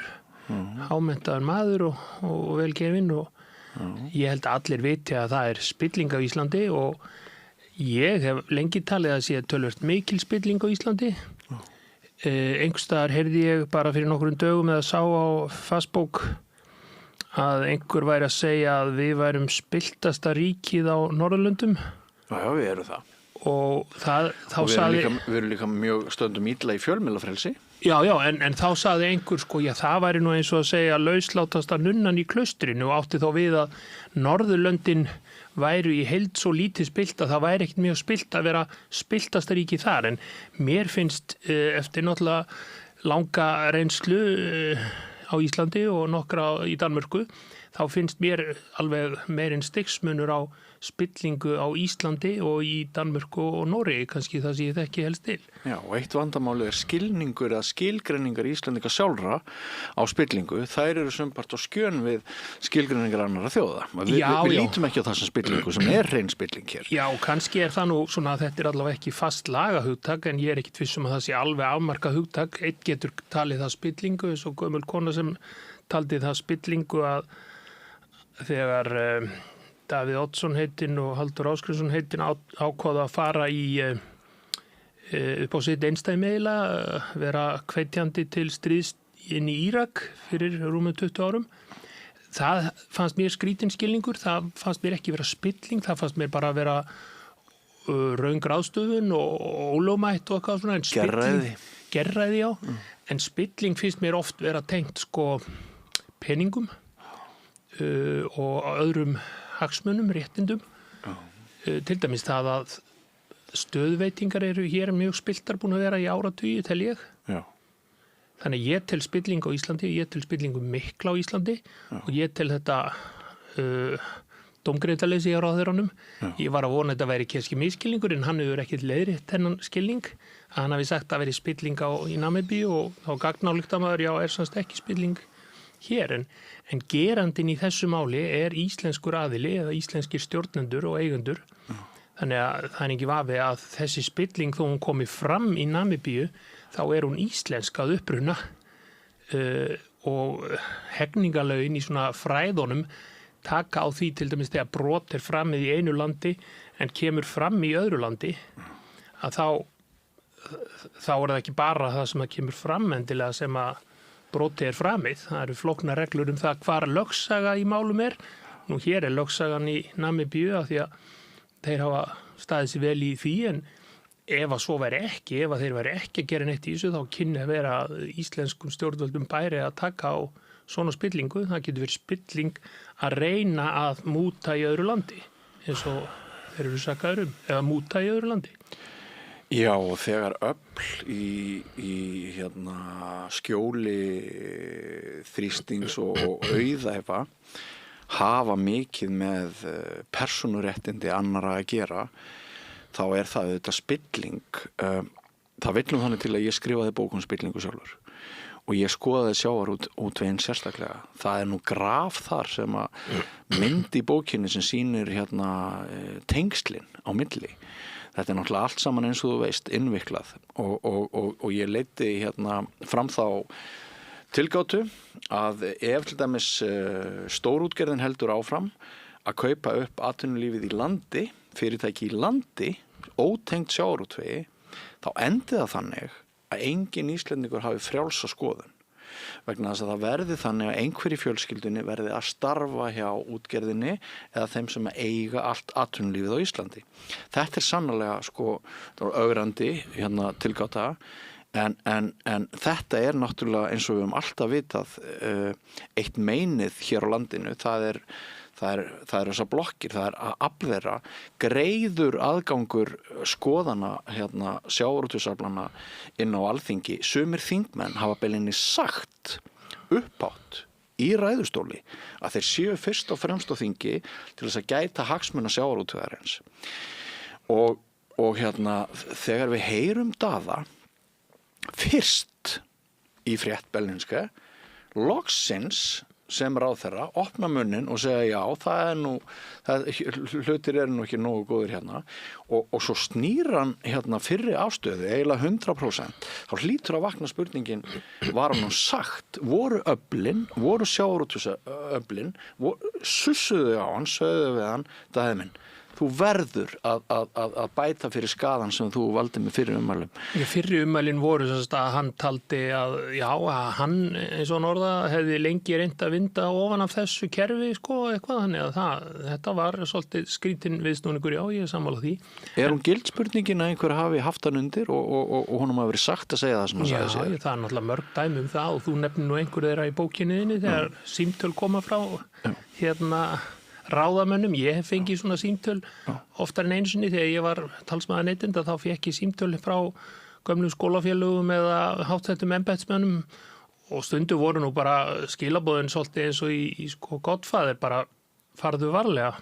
Já. Og ekkert meira sagt. Og manni það ekki rétt að einu sinni fékkstu ekki að tala á vinnustað Samherja á Dalvík. Það var einhver sem að... það rétt. Þá var ég reyndar frambjóðandi, þá var ég nú ekki embættismaður eða... En eiga síður mjög óeðlilegt að sumir, þá fengur sumir stjórnmálaflokkar að tala á vinnustað. Heldur þetta sé ekki allt saman, þetta vekur allt saman stórkostlega spurningar. En hitt má segja að þessi spá þín eða greining á stöðunni, ef þú telur þetta sé orðið svona blokkað, þetta kerfi okkar, að þá myndi ég frekar segja að það væri óheppilegt kerfi og byði upp á spillingu. Mér finnst einhvern veginn eins og spilling sé aðeins þrengra og það ekki fyrir menn fara að nýta sér hagsmuni, en þetta býður upp á spillingu þessi tenging sem þú varst að benda á og svo má kannski deila þetta sem þú nefndi með fulltrúa, það eru sumir fulltrúar á Alþingi sem segja bara ég fulltrúi alþýðunar eða ég fulltrúi bænda, þannig hefur það lengi verið á Íslandi og þingið þetta í mörgum löndum og þar á meðal væntanlega hér skipað ekki bara hugsjóna aðilum heldur líka hagsmuna aðilum eða fulltrúum hagsmuna. Þannig að kannski þarf það ekki að vera rangt ef það upp á borðinu að einhver segi ég fulltrúi bílstjóra eða alþýðunar eða verkalýðsins eða sjávarútvegsins eða bænda? Nei, það sem er alveg stór hættulegt í þessu máli, það er styrkur stór útgerðar hennar.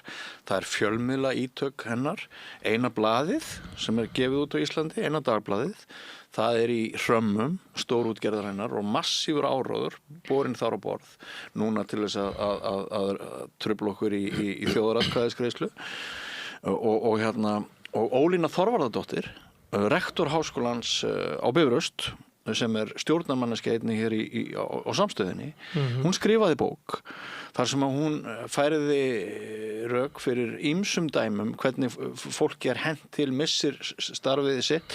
Í minni bók er fjallað landflótta fólk vegna skoðana, fólk sem ætlaði að móast við og vera sjálfstætt og þora að bjóða öflunum byrgin þótt ekki væri nema bara með því að segja hug sinn opinberlega einhvers staðar. Og við sjáum Daða hvernig hann eitt andartak verður maður á meðal músa og svo er hann bara plaffaður niður nokkrum dögum síðar. Þetta hljómar mjög illa. Já, bók Ólínu er líka mjög góð greining á kannski spillingu sem ég þekki aðeins betur úr mínum störfum. Já. Þannig að það eru til marga bækur úr spillingu og ég tel það engan vafa að hér er spilling og hún þarf að minnka. En síðasta fréttin sem hefur sögð á þessu er að fjármálaráðherra Íslands segir spillingin er í Namibíu, hún er ekki á Íslandi á sama tíma og allir sem að þora að kynna sem málið sjálfstætt. Þeir áttu að segja á því að hér er sko mikil þöggun, það er mikil öfl að baki, það er hlutast til það hver fær vinnu, jafnvel hjá hinu opinbera og svo framvegis. Og þetta mál hefur ekki fengið nægilega umfjöllun á hálfu fjölmiðla finnst mér eftir að Daði skiptur kúrs. Nei, hann hefði getað leiðrétt sig ef hann hefði ætlað að segja að það er spilling. Þetta dæmi snýst spillingu í Namibíu og leiðrétt sig að hann væri ekki að segja að væri engin spilling á Íslandi en það höfðu fyrri umælina spennt til þess að væri allavega möguleiki á spillingu á Íslandi. En það tel ég semst rangt að það sé hægt að tala þegar íslenskur gerandi reynir að múta eða mútar í Namibíu eins og sakinnar eru. Þá er það augljóslega íslensk spilling að uppruna. En má ég spyrja þig hreint út, má hann tjá sig með þessum hætti sem hann gerir á sama tíma og Íslenska ríkið er að skoða lögbrot samherja í Namibíu með máli? Bara má hann segja það sem hann segir? Sko hann er náttúrulega ekki þingmaður en hann er stjórnmálamaður eftir að hann var skipaður ráðherra og er auðvitað varaformaður Viðreisnar ef maður rétt. Þannig að hann hefur rúmt tjáningafrelsi svona lagalega en það má deilum hvort það er heppilegt ef að það er rétt að íslensk stjórnvöld, íslenskt réttarkerfi sé að skoða þetta líka eða réttavörslukerfið sko. Já, er dómsmálaráðherra mætti þá ekki tjá sig? Þá væri það kannski óheppilegra, já, en mér finnst alltaf óheppilegt þegar ráðherrar tjá sig sakir eða sakleysi mála sem eru eða kunna að vera til rannsóknar. Þeir ástundu gert það?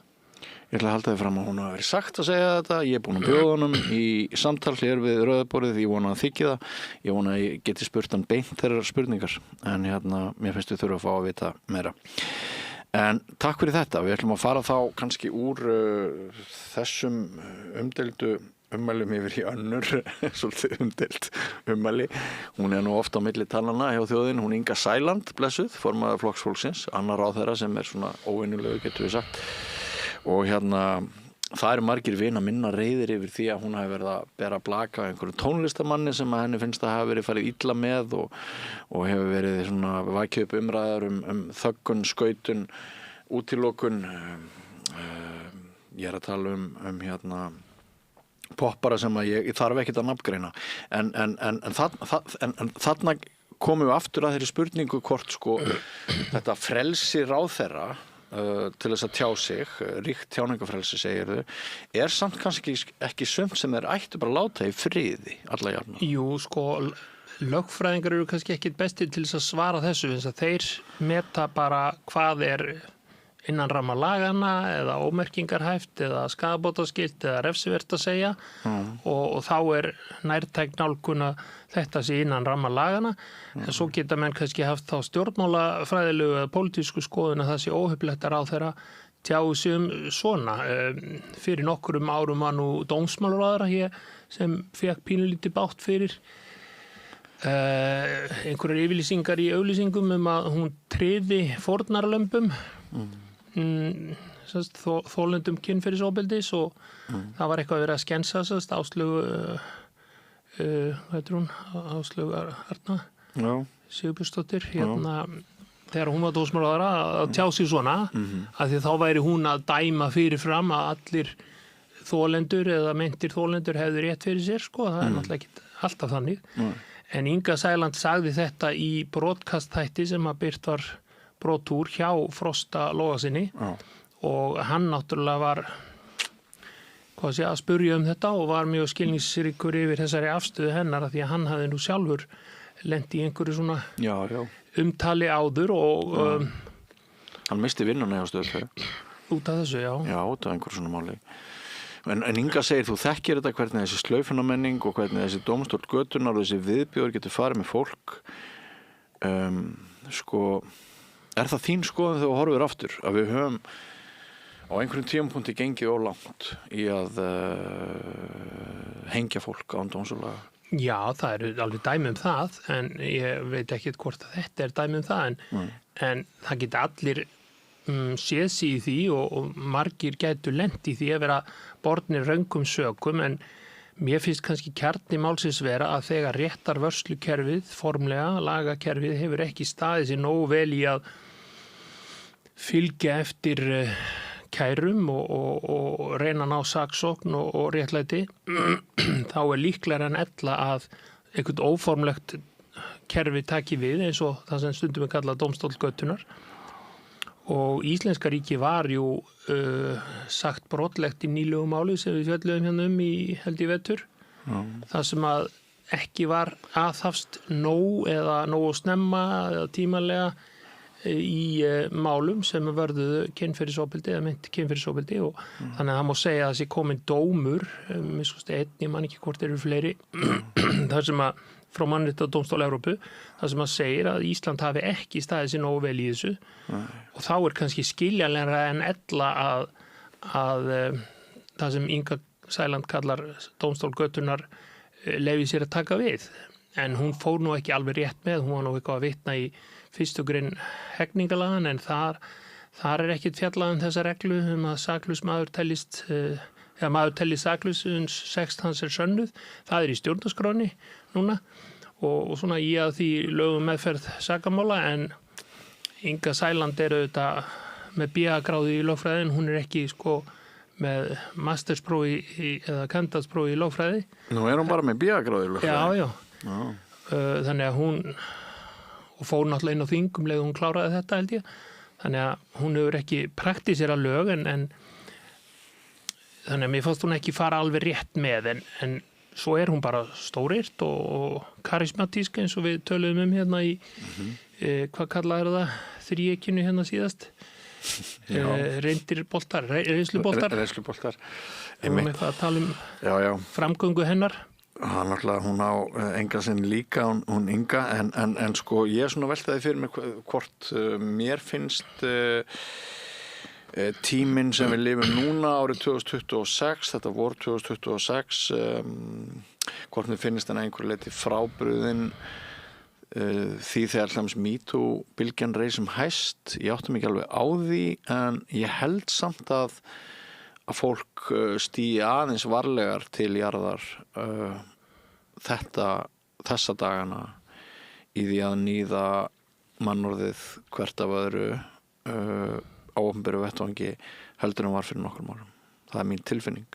Já, og mér fannst hún líka taka óvarlega til orða þar að sumir gerðu bara það að níða skóinu öðrum. Það náttúrulega fólk líka með tilfinningar sem að kannski tengist málinu og hefur stundum einhverja ástæðu til þess að trúa þolendum en það erfitt að dæma svona opinberlega á löngu seinna og Stundum vilja menn nú ganga svo langt að sko slaufa ekki bara í nútíðinni að segja við viljum ekki fá þennan tónlistamann eða þennan stjórnmálamann á tónleika eða pallborð af því að hann gerði eitthvað í fyrra eða fyrir 5 árum.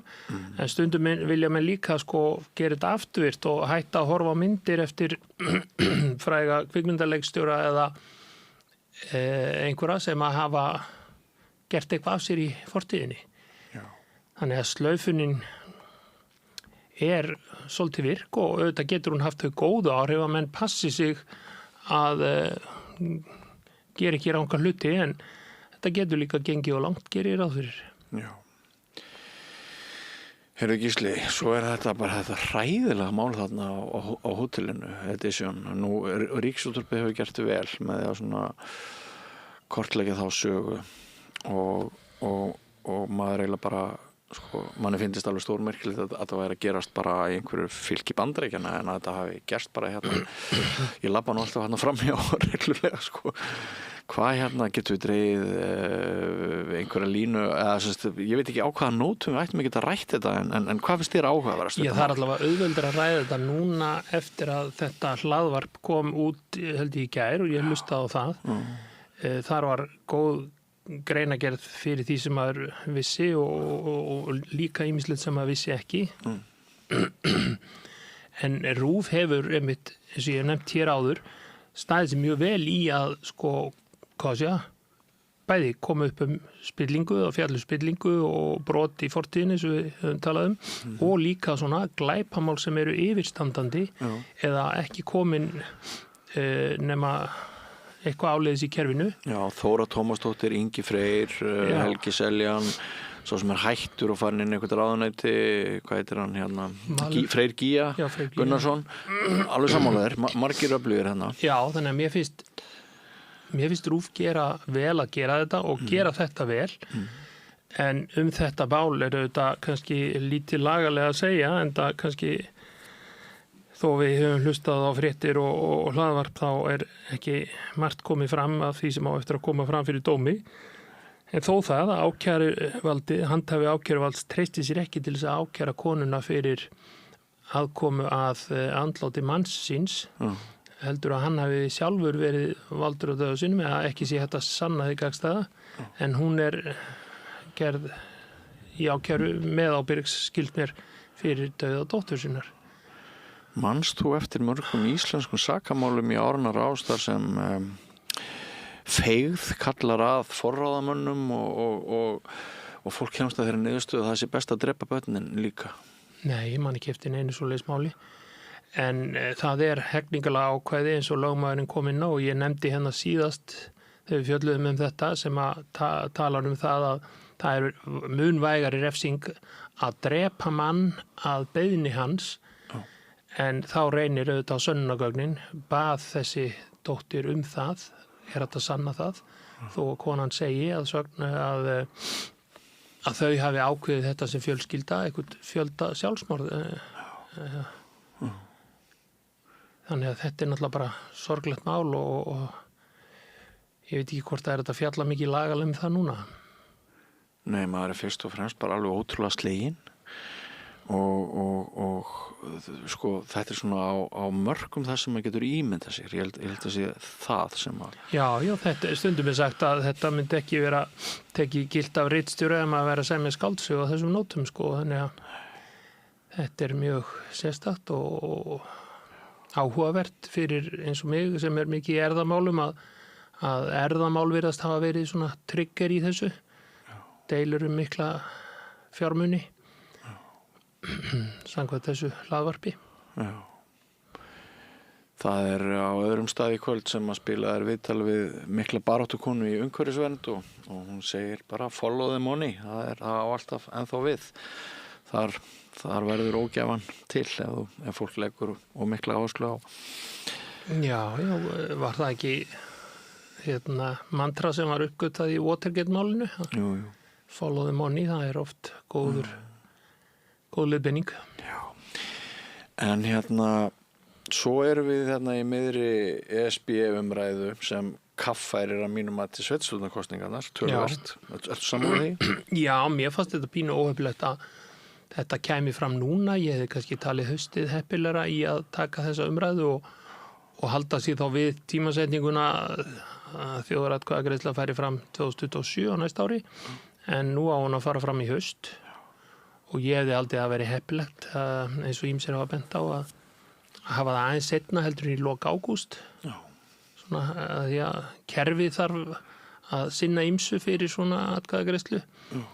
En þetta svona praktískt mál, síðan það efnismálin og þar hefði ég haldið að það ætti ekki verið að deila það sem að Kristrún Frostadóttir forsætisráðherra var að reyna að svara fyrir í utanríkismálanefnd í gær að Evrópuréttur auðvitað mun ríkja hér meira en áður ef að við gerumst aðilar, en ekki fyrr en við gerumst aðilar. Og ekki fyrr en þá stjórnarskrá hefur verið breytt til þess að leyfa það. Ég held að sé engin deil það að... Ekki fyrir aðild eins og stjórnarandstaðan? Nei, meðal annars eins og stjórnarliðar hafa víða bent á að við erum með svo mikla aðlögun að Evrópuréttinum nú þegar eftir 30 ára auka aðild að ESB, sem ég kalla svo. Mér finnst EES vera auka aðild að ESB, við fáum megnið að gæðunum en höfum lítið af áhrifunum eða ekkert. Og nú erum við að sækjast eftir fullri aðild, allavega þeir sem styðja það og þá fáum við meira af kostunum, eitthvað á ókostunum líka en fyrst og fremst áhrif. En lagalega bara engin vafi að það þarf að breyta stjórnarskrá og það þarf að spyrja skýrt eins og hefur verið rætt áður. Já, það þarf að breyta stjórnarskrá. Kristrún vill sjálf dæma fyrirsögn Moggans á þessum fundi hennar í gær. Mun ekki leggja aðildarsamning í þjóðaratkvæði sem ekki stenst kröfur hennar. 3 skref í stað 2 til ESB aðildar vill semja breytingar á Evrópurétti. Já, mér fannst hún gera vel grein fyrir máli sínu að hún mun ekki frekar en aðrir sem eru hlindir eða hallir undir aðild að ESB, aðild Íslands að ESB, leggja til slæman samning og annarkvort verður þá bara hætt samningaviðræðum ef ekki næst eitthvað gott eða hann felldur. En ég held að jável æstustu Evrópu aðildar sinnar mun ekki reyna að fá þjóðin til samþykja eitthvað sem slæmt fyrir þjóðina á þeirra mati. En hefur þeir fundist sem bara Íslendingi og lögfræðingi, lögmanni, að við höfum fengið upplýsta og vandaða umræðu íslenskur almenningur kosti og galla ESB-aðildar?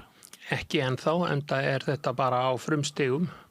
Þetta bara upphafið að umræðunni núna að það sem ég hefði viljað segja að hefja að nýju viðræður en ekki halda áfram viðræður. Þetta svolítið langt hlé, þannig að það óupplýtt að deilum það en mér finnst upplýst umræðan ekki vera komið langt. Nei.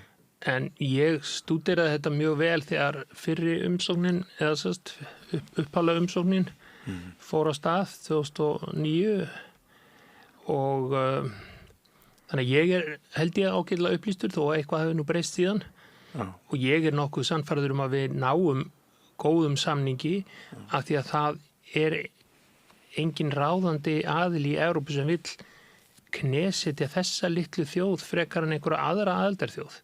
Nei. Það enginn sem býður manni í félagskap til þess að knesetja mann. Félagskapur yfirleitt alltaf til þess að styrkja en auðvitað eru alltaf kostir og gallar í öllum hjónaböndum og félögum. Moggin segir að ESB vilji fá okkur til þess að merksjúa Ísland. Já, ég veit ekki neinn dæmi að ESB hafi merksóið nokkuð land nema kannski sterkustu ríkin. Þjóðverjar hafa kannski verið merksognir einhverju leyti til að styrkja veikari lönd og héruð en þeir hafa líka notið góðs af innri markanum. Já. Þannig að þetta ekki það sem kallað zero sum game. Það ávinningu fyrir báða eins og í flestum samningum og vonandi flestum hjónaböndum og vonandi flestum félögum.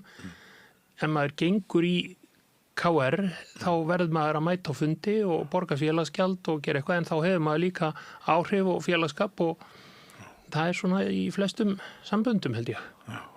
En þetta stefnir í rosalega spennandi niðurstu. Þetta verður mjög tæft á þeim könnunum sem við höfum séð hvort þjóðin mun segja já eða nei fyrir framhaldinu, sko. Já, en ein ástæðan fyrir að ég hef verið hlynntur fullri aðild Íslands að ESB lengi er að þau mál sem ég hef fylgst með eða borið fyrir brjósti eins og mál neytenda og launafólks og kannski umhverfis, að þau eru þar eru eiginlega allar réttarbætur Íslands komnar frá Brussel. Þannig að við höfum bara þurft, finnst mér, þessa þróunarhjálp sem að felst í þessu að lyfta okkur frá jafnvel spiltu ástandi og þó allstaðar sé spilling í mannana heimi þá held ég að þetta verði okkur til góðs. En ég treysti ríkisstjórninni til þess að ná góðum samningi og leggja bara fram góðan samning, sko. Og nokkri viðmælendur mínir þegar ég skrifaði fyrirnefnda bók spillinguna sem við ræddum á þann aðeins, sem sögðu ég held að Evrópuspillingin sé aðeins skárri ef hún kemur hingað til Íslands heldur en Íslandsspillingin vegna þess að fjarlægðin er til bóta, sko. Og það er alltaf svolítið erfitt þegar við erum að hlutast til okkar eigin mál vegna þess hvað við erum tengd og nálega hvert öðru Já, ég meina það má nefna dæmi spillingu í ESB sem að til dæmis núverandi formaður Dansk Folkeparti sem er mikill andstæðingur ESB aðildar. Hann var ákærður en að lokum sýknaður með nauðmyndum. Hann var ákærður fyrir spillingu með því að misnota fé frá ESB í pólitískum tilgangi eða öðrum tilgangi en það var ætlað.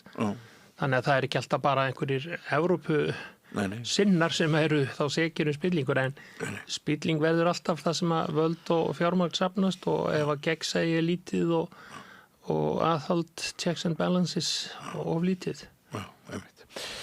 Heru, það búið að vera mjög upplýsandi og fróðlegt að spjalla við Gísli. Kæra þakkir fyrir komuna. Takk fyrir mig. Og áfram gengur lestin ekki fara langt, það er nýtt efni hér handa við hornið. Ódýr og öflugur miðill 40.000 manns sjá eða heyra þætti samstöðvarinnar í hverri viku. Ef þú vilt auglýsa, sendu póst á samstöðin@samstöðin.is. Ég heiti Kristinn Sigmundsson og styð Samstöðina. Samstöðin er óháð sjónvarpsstöð sem fjallar þjóðfélagsmál á vandaðan og yfirvegaðan hátt. Ég skora á ykkur að styðja hana með því að gerast áskrifendur. Samstöðin er ómissandi.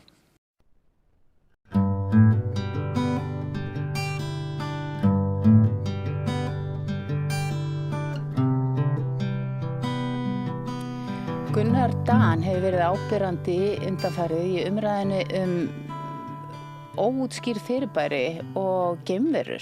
Hann gaf út bók nýlega og það er önnur á leiðinni þetta og í rauninni sannar sögur af Íslendingum sem að hafa upplifað svona yfirnáttúruleg fyrirbæri og við ætlum bara að læra þetta í dag. Mér langar sérstaklega að skilja þetta og jafnvel trúa að það séu til svona yfirnáttúruleg og jafnvel líf á öðrum hnöttum. En Gunnar segir við erum ekki ein í alheiminum og það hljómar sennilega. Gunnar, byrja á þeirri setningu, við erum ekki ein í alheiminum. Ertu að spyrja mig spurningar? Já. Númer 1 og takk fyrir að bjóða mér. Já, bara gaman að fá þig. Sannar sögur, sagðirðu, við vitum ekkert það. Við vitum ekkert það hvort þessar sögur sem er í þessari bók hérna, hvort það séu sannar eða ekki, sko. Það eru sannar fyrir þeim sem að sögðu þær og upplifðu eitthvað. Já, sko, þetta er náttúrulega bara, þetta eru sögur samt sem áður. Já. Og mann er að bera virðingu fyrir sögum fólks og ég hef sem sagt fengið það hlutverk og ég get komið inn á það eftir að miðla upplýsingum og miðla sögum fólks og málega er að ég get alveg miðlað upplýsingum án þess að þurfa að fara að leggja eitthvað persónulegan dóm á það hvort þetta sé í samhengi við eitthvað raunveruleika eða ekki, sko, en því að þarna förum við aftur í það að skilgreina bara hvað upplifun er. Já. Og hver upplifun innan efnisveruleikans, hvað er það? Þannig að það er allt bara einhvern veginn svona skilgreiningum háð og vítti veggja. Sko, kemur líka inn á annað, þú kemur inn á því langar að skilja. Mér langar alveg að trúa og ég finn að þetta svona kannski aðeins það og því að ég er búin að vera svo mikið að velta því fyrir mig hvernig ég á að nálgast þetta viðtal út af mér finnst þú áhugaverður og það sem þú hefur verið að gera en ég finn að það áhugi mig nær ekki inn á þetta svið. Nei, en þarna ertu náttúrulega bara í hóp og þetta bara, þarna eru flestir og mér fundist erfitt að skilja bara, hvernig stendur á því að sko möguleg tilvist sem sagt ójarnesks lífs eða ójarneskra flíilda eða svo kallara UFO hérna bara á jörðinni, hvernig það getur ekki bara verið sko það stæðsta af öllu í sögu mannkins frá upphafi. Við erum að velta okkur upp úr einhverjum svona hinum af þessum pólitískum hugmyndafræðum og einhverjum ádeilum og fordama einhverja þjóðarleiðtoga og velta fyrir okkur fjölda kynja og hvort að megi vera hérna einhverjir regnbógalitaði fánar hérna út allan bæ með svakalega skoðanir á okkur málum sem mér finnst bara persónulega ekki skipta neinu máli í þessu samhengi og sérstaklega ekki þegar við erum með eitthvað eins og þenni UFO-málaflokk sem náttúrulega bara algjörlega stórkostlegur sko. Þetta stórkostlegt og þarna erum við að tala hvar áhugi fólks liggur og ég hugsa, mér finnst þetta bara gott að einhver að spá í þetta en maður kemst ekki yfir mér finnst ég bara valla komast yfir svona mín helstu áhugamál hvað þá? Þetta náttúrulega kanínóhola en þegar maður komin einhvern veginn á stað með þetta þá áttar maður sig á því að þetta snertir einhvern veginn á öllum flötum þetta snertir náttúrulega á vísindum. Þetta snertir á mögulegum uppruna allra trúarbragða. Þetta snertir á mögulegum uppruna mannsins og tilgangi mannsins hérna á jörðinni og svo þetta snertir þetta að ævintýrum og göldrum. Þetta snertir á því hvernig samfélagi við viljum búa í og hérna bara hvað varðar tilfinningarlegan og andlegan og vitsmunarlegan og vísindarlegan þroska. Þannig að fyrir mér það bara snertir þetta öllu. Þetta snertir á samsærum og þetta snertir á því sko, hvernig við sko, verðum að vera gagnrýnin á hvað ég segja, íhlutun yfirvalda eða ríkja því að sko, það sem að hefur einkennt þennan málaflokk allavega í nútíma samhengi eru þessi meintu samsæris tilburðir og ég lögum mér að segja bara djúbryggis eða djúbryggisdeilda þá aðalega innan hers og leyniþjónustu og ég er ekki bara að tala í Bandaríkjunum heldur bara í þessum stórríkjum hvort það sé Rússland eða Kína og meiri segja önnur Evrópuríki og Suður-Ameríka. Þú ert að fara yfir mörg mál hérna í dag með okkur, ég heyri það ég veit það. Og það er sko nokkri hluti sem ég er strax búin að kveikja sem ég langar að spyrja út í. Fyrst, ég er kallaður í þetta verkefni, ég ætla að fá að ræða það og þú tala samsæriskenningar sem er líka áhugavert og meiri segja sko, ég fór náttúrulega að lesa mig til og spyrja gervigreindina út í þessa hluti í gær og þá er talað að þeir sem að trúa og ég spyrir hvaða fólk er sem trúir og hefur áhuga á þessu og það er oft þeir og þú eru heyrt þetta leita að öryggi og skipulagi í tilverunni, í óreiðunni í heiminum. Þannig að þetta eru þeir sem að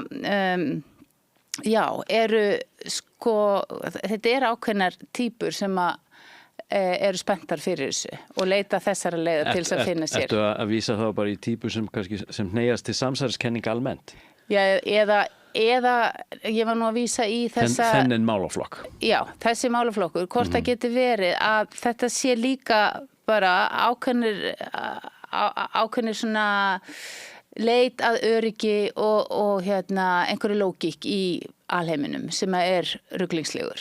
Sko, ég var að lesa daginn, þú hefur heyrt konseptið sko, spiritual bypassing. Já. Þú kallaði þetta kannski svona framhjáskautun, eitthvað svona andleg framhjáskautun, hvernig við svona einhvern veginn getum svona, hvað ég segja, næstu diðaskreitt okkur með einhverjum hugmyndum eða einhverjum svona fullýringum að eitthvað sé einhvern veginn í þeim tilgangi að hlaupa í rauninni undan eigin hvað ég segja, tengslarófi við sannleikan eða það er svona eitthvað tráma innra með okkur. Já. Og ég sé þetta líka mjög í þessum þetta bara svona samsæris kenninga heiminum og þessum UFO heimi sko. Hvað fólk oft á tíðum getur verið alveg ótrúlega fljóta að einhvern veginn að draga ályktanir og hoppa einhvern veginn á vagnin án gagnrýninnar hugsunar. og í því samhengi var ég talað svona conspiracy bypassing sem eitthvað sem maður þarf að varast því að ég ætla að leyfa mér að efast og það að ég skrifa yfirleitt í bækurnar mínar sem að þeir eru áritaðar skoða allt trúð engu en það þýðir einhvern veginn og það, bara svo ég segi það líka út í að það áhugavert að því ég fór að spyrja út í þig og þar sem að þínar hugmyndir og náttúrulega ótrúlegt að geta bara svona fengið gervigreindina til þess að greina þig að þú ert mjög víðsýnn og skynsamur og þú veist alveg alls konar falli lýsingar voru að hafa þínar rannsóknir á þessu sviði. Ég reyni það en það er líka það sem hefur einkennt svolítið einstaklingar sem eru svona svolítið í þessum svona samsæris geira, þetta er ofta tíðum einstaklingar sem að hoppa svolítið fljótt á vagnin, nota ekki gagnrýna hugsun og ofta tíðum kannski ekki með eiginleika til þess að geta komið hlutunum svona, nokkuð málefnalega frá sér sem þýðir að þetta ratar aldrei í meginströmmin. Já. En þú talar samsæriskenningar, ert þú með tilhneigingu til þess að vera þar? Já, ég með það og það er mjög einföld ástæða fyrir því eða útskýring á því að málið er náttúrulega bara að ég sjálfur í gegnum tíðina er búin að lifa náttúrulega bara lífi sem hefur einkennst mikið af óheðarleika og bara ofbeldis tilburðum þetta bara í garð sjálfsmín sem líka bara í garð annara. Já, sem bara í lífi sem alkoholisti og í alls konar annari fíknihegðun, það hefur þetta bara leitt mig einhvern veginn bara á brautir þar sem ég lifi tvöföldu lífi, ég er einhvern veginn þjakaður af svona tvöföldu siðgæði sem þýðir einhvern veginn að það eru mínar reglur sem að ég segi engum frá og svo er það reglurna sem ég finnst að aðrir eigi einhvern veginn að fylgja.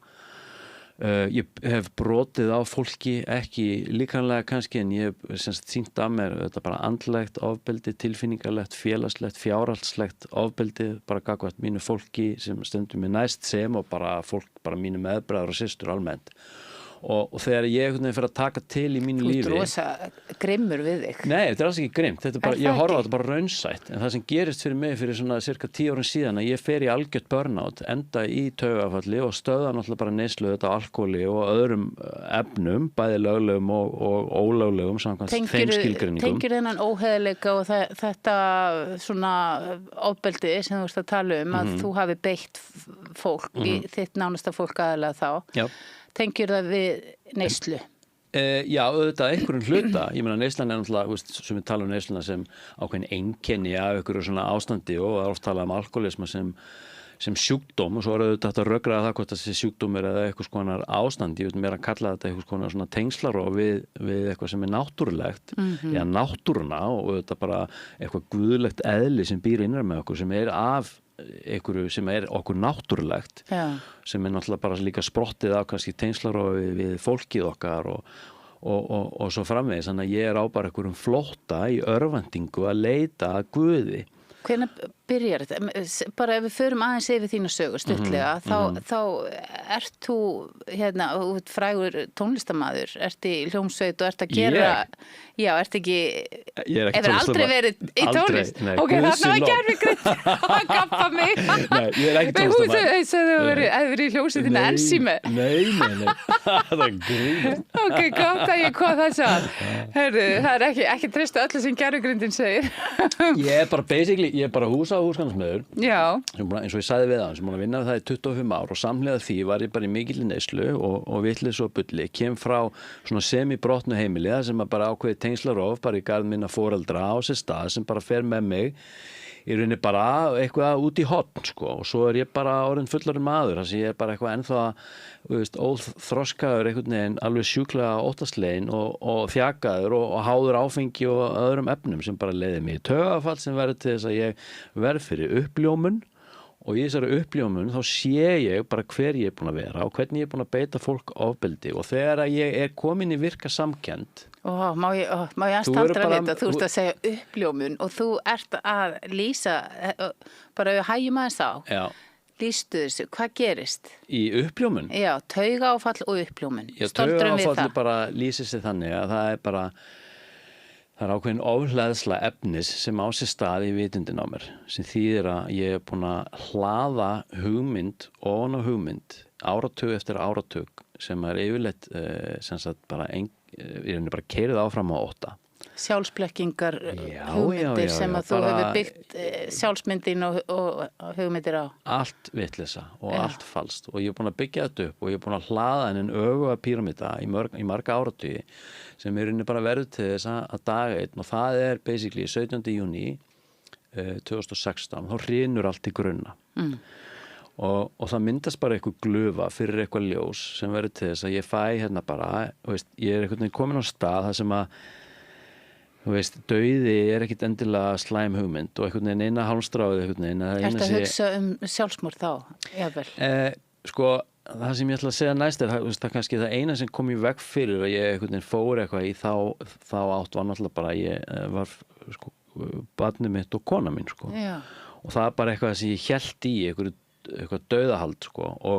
En það sem gerist fyrir mig nokkrum vikum eftir að ég stöðaði hann einhverja neyslu og búin að vera í frákvörum og vesinni einhverja vikur sem sagt og talandi frákvör, þá voru frákvörin ekki af þessum götulyfjum sem ég var að taka eða endilega alkóhóli heldur þessi lyf sem ég var reyndar ekki að taka á löglegan hátt en sem sagt þessi svokölluðu lögleg lyf, sem kvíðalyf sem ég bruti eins og Smarties.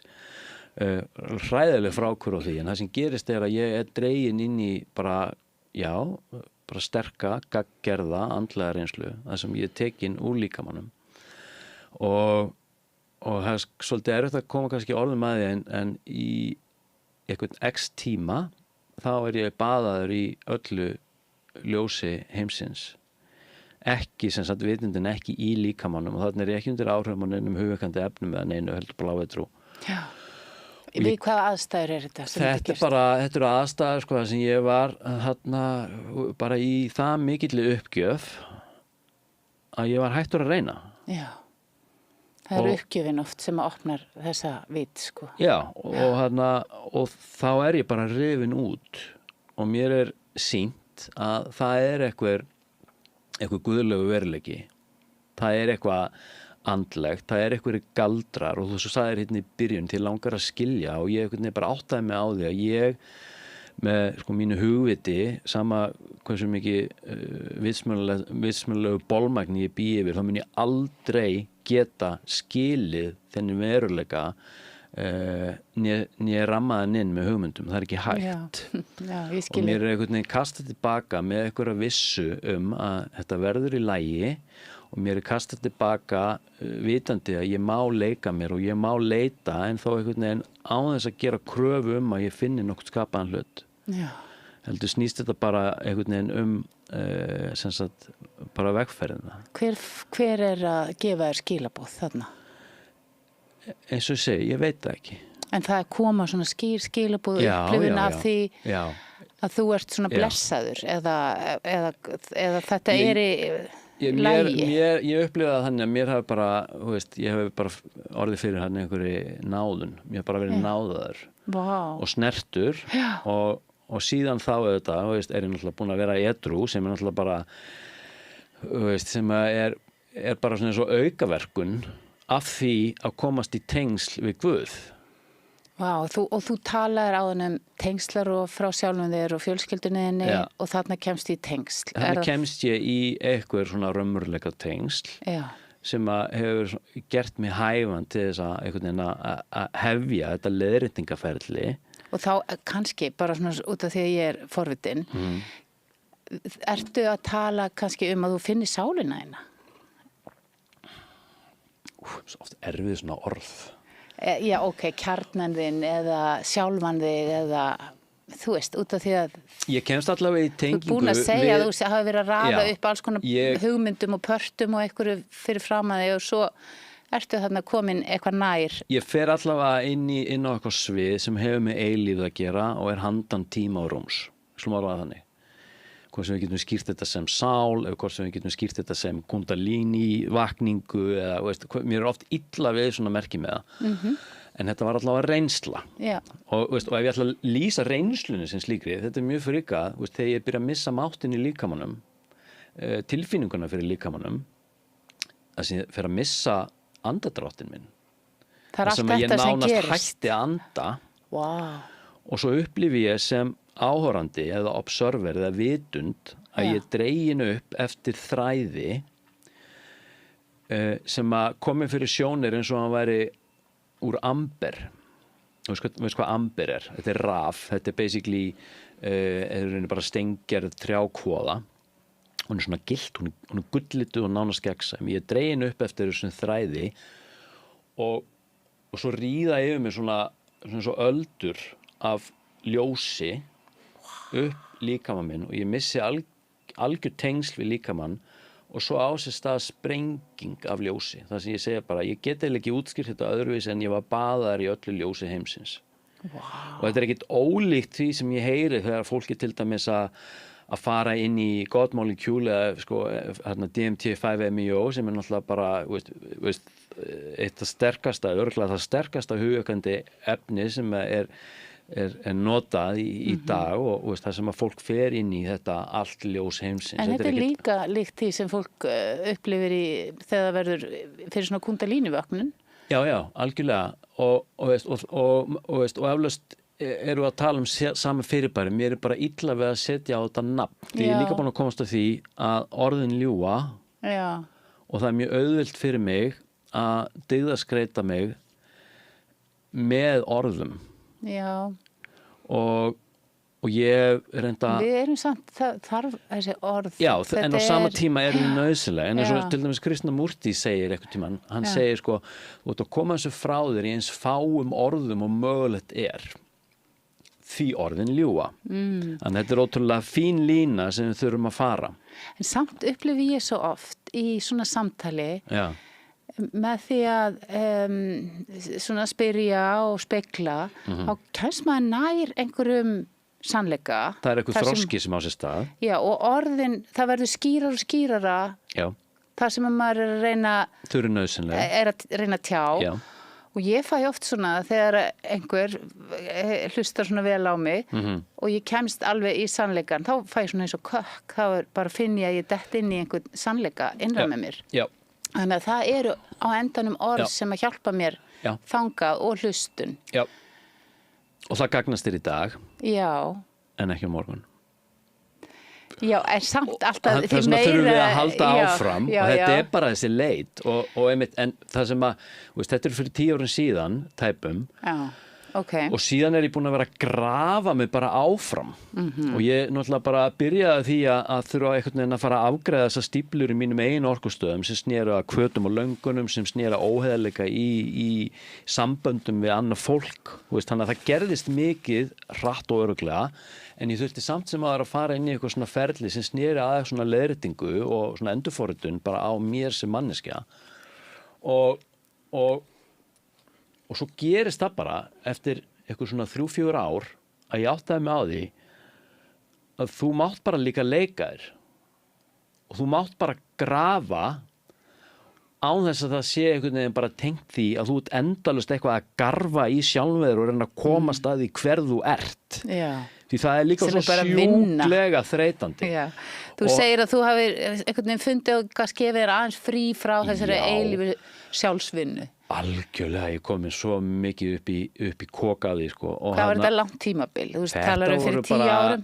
Já, þetta voru kannski nokkur ár og þetta einhvern veginn, svo kemur þetta bara COVID og þá fyrir allt á hliðina og þá rís upp alveg svakalega stór og öflugur sársaukalíkami innra með mér sem snýr einhvern veginn að svona mótlæti, sem snýr að höfnun, sem snýr að efahyggju, því ég náttúrulega bara trúði engu sem þríeykið sagði og ég trúi engu sem lyfjafyrirtækin sögðu, því ég er búin að horfa upp á bara alveg gengdalaust ofbeldi lyfjafyrirtækja núna bara síðustu áratugi og það virðist einhvern veginn enginn verið að setja saman þessa punktaskiluru og sérstaklega ekki þegar á tímum COVID þegar bóluefni komi og allt þetta, en enn kannski ekki fara of náðu út í það, en það var alveg ótrúlega lærdómsríkt skiluru og svo einhvern veginn líku því og þarna er þú aftur svona að hugsa sjálfstætt, mjög sjálfstætt og kannski ekki bara að fylgja strömmnum. Nei, alls ekki. En samt stórhópur af fólki sem er sama sinnis sem að... Hann var ekki mjög stór þá. Er það ekki? Nei, hann er farið stækandi og hann ég myndi segja svona það sem að var 3-5% er kannski mögulega orðið 15-20 í dag. En ég er náttúrulega svo forvitin. Finnst þér eins og þú hafi fengið þarna einhver innsýn varðandi þetta eða var þetta... Alls á tímum COVID? Já. Klárlega.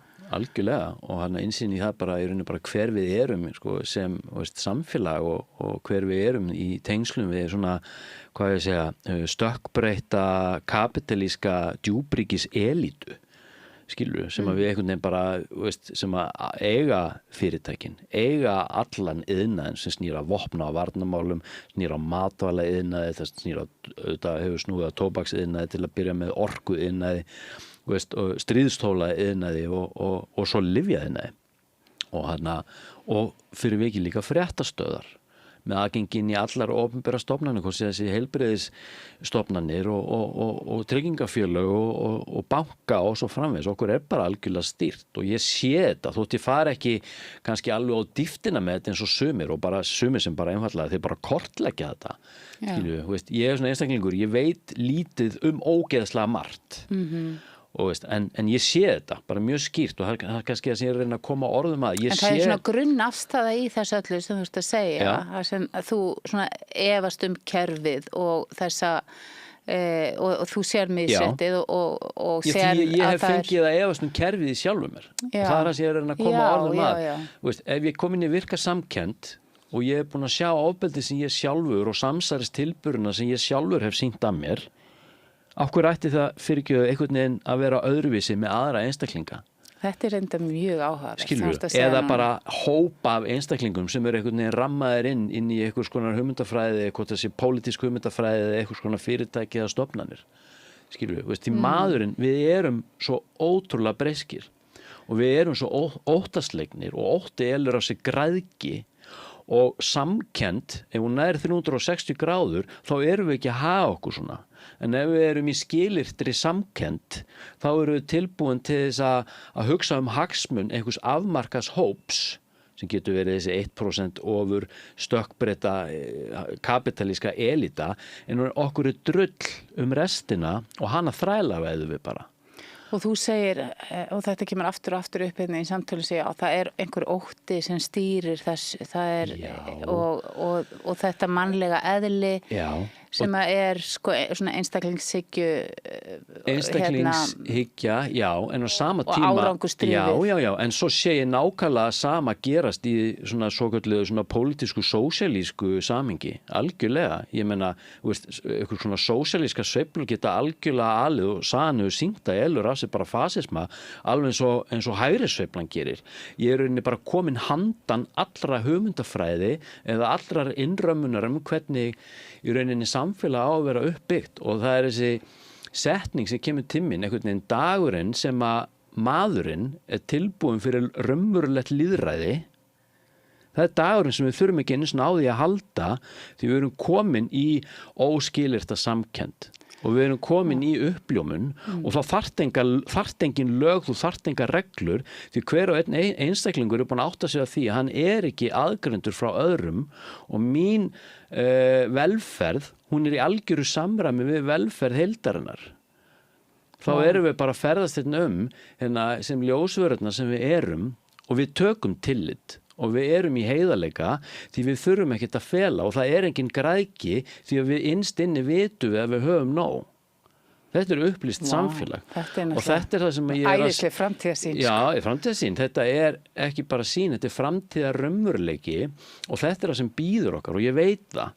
En við erum bara hérna núna, þetta er bara eins og sköpunarsagan segir, þegar Adam og Evu, þessum tveimum pólum Kundalini orkunar er kastað úr aldingarðinum eftir að hafa fengið fölsk skilaboð frá Guði, ég segi innan svega Guði og kastað hérna bara í einhverja eyðimerkurgöngu þar sem við erum orðin meðvituð nekt okkar, við erum einhvern veginn að þjást hérna og í gleði einhvern veginn í bland hérna, í heimi tvíhyggjunar og við erum að rölda hérna einhvern veginn í gegnum þessa merkimiða góðs og íls og svo kemur bara að því að við komum að einhverju svona hliði og handan þess að hliðis er tré lífsins sem að er sem sagt bara táknar og ég meina austræn heimspeki eða búddisma og hindúisma eða hvað það nú er, þetta er rauninni bara tákn fyrir kundalínivakningu eða hrygg mannsins, þetta er uppljómunarkerfi mannsins með öllum þessum orkustöðum og þetta eru örlögin okkar, þetta eru ekki einu sinni framtíðarsýn, þetta eru örlögin okkar. Þú vilt meina þess að táknsögur séu þarna í þessum helgiritum? Já, algjörlega, og þarna hvað varðar þessi UFO samfélög og einmitt, veist, en býttu aðeins, það svo margt sem þú ert að segja sem ég þarf að spyrja út í, hvar eru við sirka stödd á þessum tíma ás, þú veist, hvar, og við erum náttúrulega, hvað er að gerast núna í þróunarsögu mannsins? Þú ert í rauninni að tala það að sko, við séum á þessu, við erum að komast út úr eyðimörkinni. Já, einhver. Já.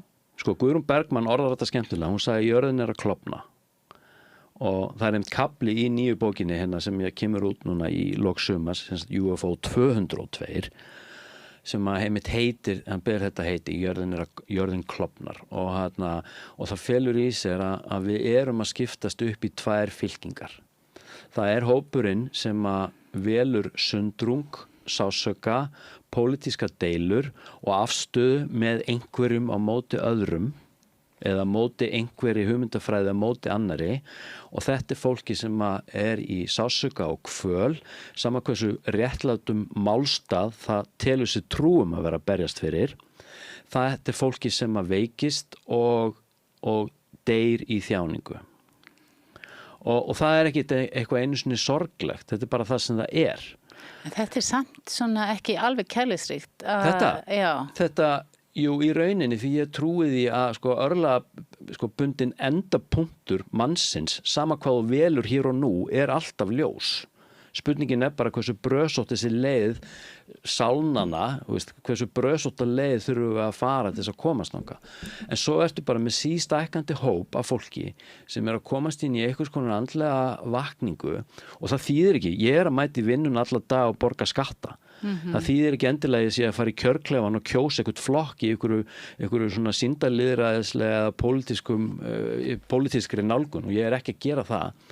En ég að borga mína skatt og ég að taka það til samfélagi, ég að ala upp ungling sem í menntaskóla og ég giftu konu og við erum með bíla og við erum að fara í bónus og kaupa bláber og uppsprengtu verðu. Ég að gera alltaf þessa venlulegu hluti. En má ég spyrja þig núna, út í að þú segir, það hópur af fólki sem hefur orðið fyrir þessari andlegu vakningu, er meðvitað þetta andlega líf og í rauninni búið átt að sjá, þú veist, því að það best að vera sem mest í samkennd og kærleika og tengslum við sjálfan sig og aðra og jafnvel einhverja alheimsorku. Er það sem þú ert að segja? Já. Svona einhverju leiti, já. Og þetta er sístækkandi hópur og það er líka einhver þróun að eigast í stað í einhverju hækkari tíðni sem ég skil kannski ekki alveg en ég heyri að þú ert líka að setja þetta samhengi. Þetta er að verða auðveldara.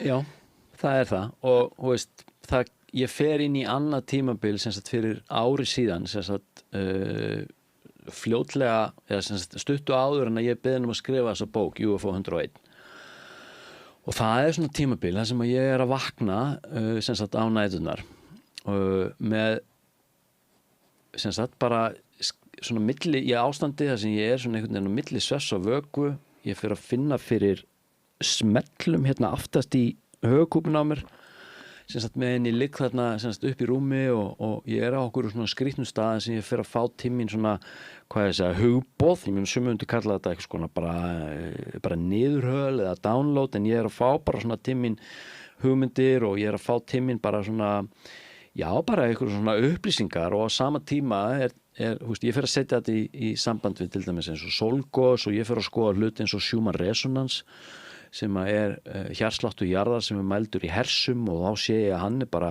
einhvern veginn rjúkandi einhvern veginn upp úr öllu valdi og sama tíma hjartsláttur jarðar? Hjartsláttur jarðar er Schumann resonans sem er hvað ég að segja þetta er mæli eining eða þetta er bara mæling á hjartslætti jarðar eftir að í rauninni jörðin verður fyrir áhrifum af til dæmis sólgosum því sólin kastar til okkar orku út frá sínum sólgosum sem berast til jarðar og eitthvað að þetta bara brennur upp í segulhjúpi jarðar og það er það sem við sjáum sem norðurljós til dæmis en ég fer að setja þetta í samhengi við þetta og það á sama tíma er hérna einhver sjaldgæf afstaða milli heimiltungla í okkar sólkerfi og þannig að það eitthvað svona tíðnibreiting sem að eiga sér stað. Þú finnur þetta hérna í höfðinu? Ég fann þetta bara í breyttri líðan og ég fann þetta í svona, mér illa við að segja download en samt sem áður, það var ákveðin niðurhala upplýsingum og það sem ég fekk Það allir farnir að tala að þið fái svona... Mér fannst tíminn vera farin að breytast og ég fór að finna einhvern veginn fyrir svona skýrum tilgangi og ég fekk tíminn einhvern veginn þá vissu, bara Gunni, þú ert komin bara inn á ákveðið svið núna og það býður þín eitthvað hlutverk og það kom mjög skýrt tíminn, þetta hefur með miðlun og upplýsingum að gera, hvað var það sem framundan.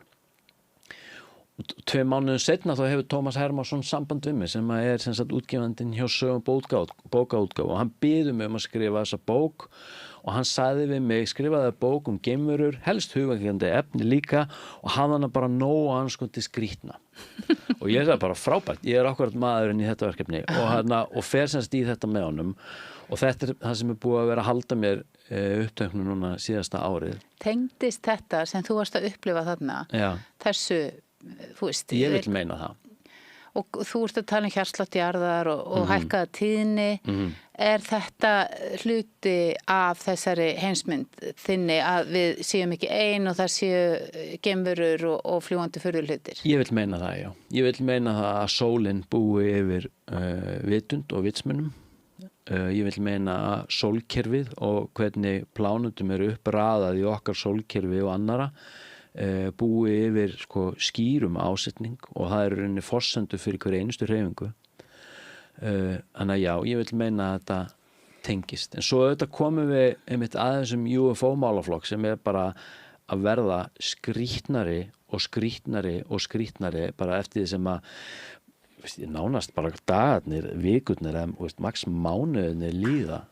Og fyrir okkur, við erum að fylgjast, ég að fylgjast með þessum málaflokk hvernig hann að þróast, þá sérstaklega vestanhafs og þetta það lítur út fyrir það að við séum að stefna í einhvers konar uppljóstrun á gögnum og við séum að stefna í einhvers konar opinbera yfirlýsingu sem sagt leiðtoga stórríkis og þá mjög líklega Bandaríkjanna hinn sívinsæli eða hataði Donald Trump mun mjög líklega sem sagt stíga á svið núna innan örfáa mánaða og lýsa því yfir að við erum ekki ein. Þannig að það eitthvað mikið í gangi hvað það varðar. Ég las það að NASA bara að gera alls konar tilraunir og rannsóknir og það ekki rétt?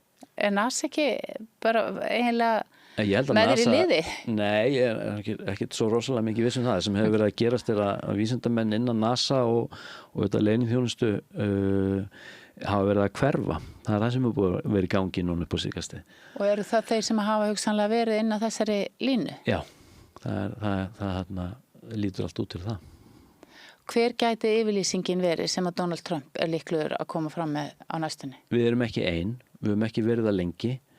Þessi uppljóstrun mun mjög líklega vera henni mun verða stýrð og við munum einhvern veginn aldrei fá skýra mynd af því sem raunverulega í gangi því að þegar ég segja að málaflokkurinn sé að breytast þá einhvern veginn ef þú myndir lesa þessa bók sem þú ert með fyrir fram að UFO 101 þetta kortlagning á meintum samsæristilburðum djúpríkis og þarna fer ég með svona þessi stæðstu svona meginstraumsmál hvað var það UFO eins og Roswell og svo framvegis og svo þetta íslenska frásagnir í bland en þessi bók svolítið svona nuts and bolts þetta svolítið svona efnisveruleikinn og þetta svona svolítið eins og maður sér þetta svona á yfirborðinu og hefur gert svona í svona dægurmálalegu samhengi síðustu áratugi með svona hversdagslegri vitund. Já, en það sem að gerast núna og það sem að UFO 202 einhvern veginn mun verða, hún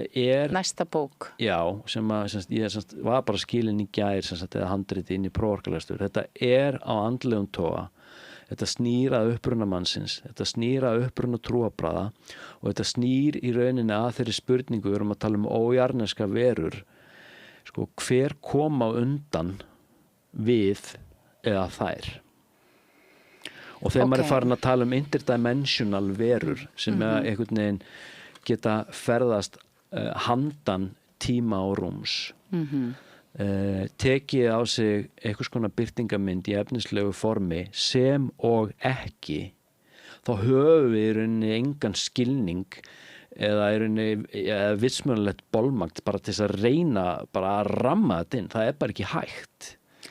Þetta er skrítið. En einhver framtíðarsýn með við þetta? Eða bara út af því að við erum komin hérna með þessa tímalínu þar sem við erum að skoða á hvaða ferðalagi við erum, hérna mannskepnan á jörðinni. Og þú ert með ákveðnar hugmyndir hvað að það verði þú veist aukin kærleikur og samkennd og við séum að fara að ganga meira inn í ljósið og hvað tekur við? Sko, von er fyrir lúsera, ég hef alltaf sagt það. Það þýðir ekki að vona nokt skapan hlut. Þá vill ég frekar gangast við því að ég veit ekki. Það felur í sér ákveðna auðmýkt að vita ekki. Og málið er að ég er svo lítið þar. Ég veit, sko, ég er svo agndofa gagnvart auðvitað bara þessum efnisveruleika til að byrja með, sem ég vil meina að sé sko ekki bara framleiddur heldur arkitekta hannaður í þeim tilgangi að skóla sálirna til í heimi tvíhyggju. Þannig að þú hefur trúið því að þetta sé allt saman námskeið sem við erum á hérna. Þetta er raunveruleiki sem slíkur en hann er framleiddur. Hvað mennur við framleiddur? Nú dætt mér í hug hérna myndin. Hann er arkitekta hannaður. Truman Show. Þetta er basically, ég vil meina að í vissum skilning þá erum við að tala hérna bara. Og eru geimverurnar búin að setja okkur í þessar aðstæður? Eða er einhverjar verur á öðrum hnöttum að stúdera okkur? Nei, ekki stúdera. Ég vil meina að þetta sé meira kannski einhvers konar svona kosmísk hreyfing einmitt sem snýr að þessari eyðimörkugöngu. Að skóla okkur til í heimi tvíhyggjunar. Það er búið að skóla mig til og mér upplifi mig á einhverjum stað í dag þar sem ég bara virðist ekki geta tekið afstöðu í því samhengi að ég sé annarkot með eða móti. En útskýrðu tvíhyggju í þessu samhengi? Já, sko, við skulum bara byrjaði að ágræða þetta hérna. Ég stend agndofa gagnvart lífinu. Já. Og ég er eiginlega búin að gangast bara við því að ég veit ekkert hvað er að fara að gerast þótt ég hafi kannski eitthvað ákveðna tilfinningu fyrir hlutunum. En ég reyna að stíga varlega til jarðar og því að ef þú ferð að hugsa líka bara tíma, þú segir hvað er að fara að gerast, þú ert semst að vísa í framtíð og bara það eitt og sér, framtíð, það er ákveðið konstrukt sem felur í sér tvíhyggju.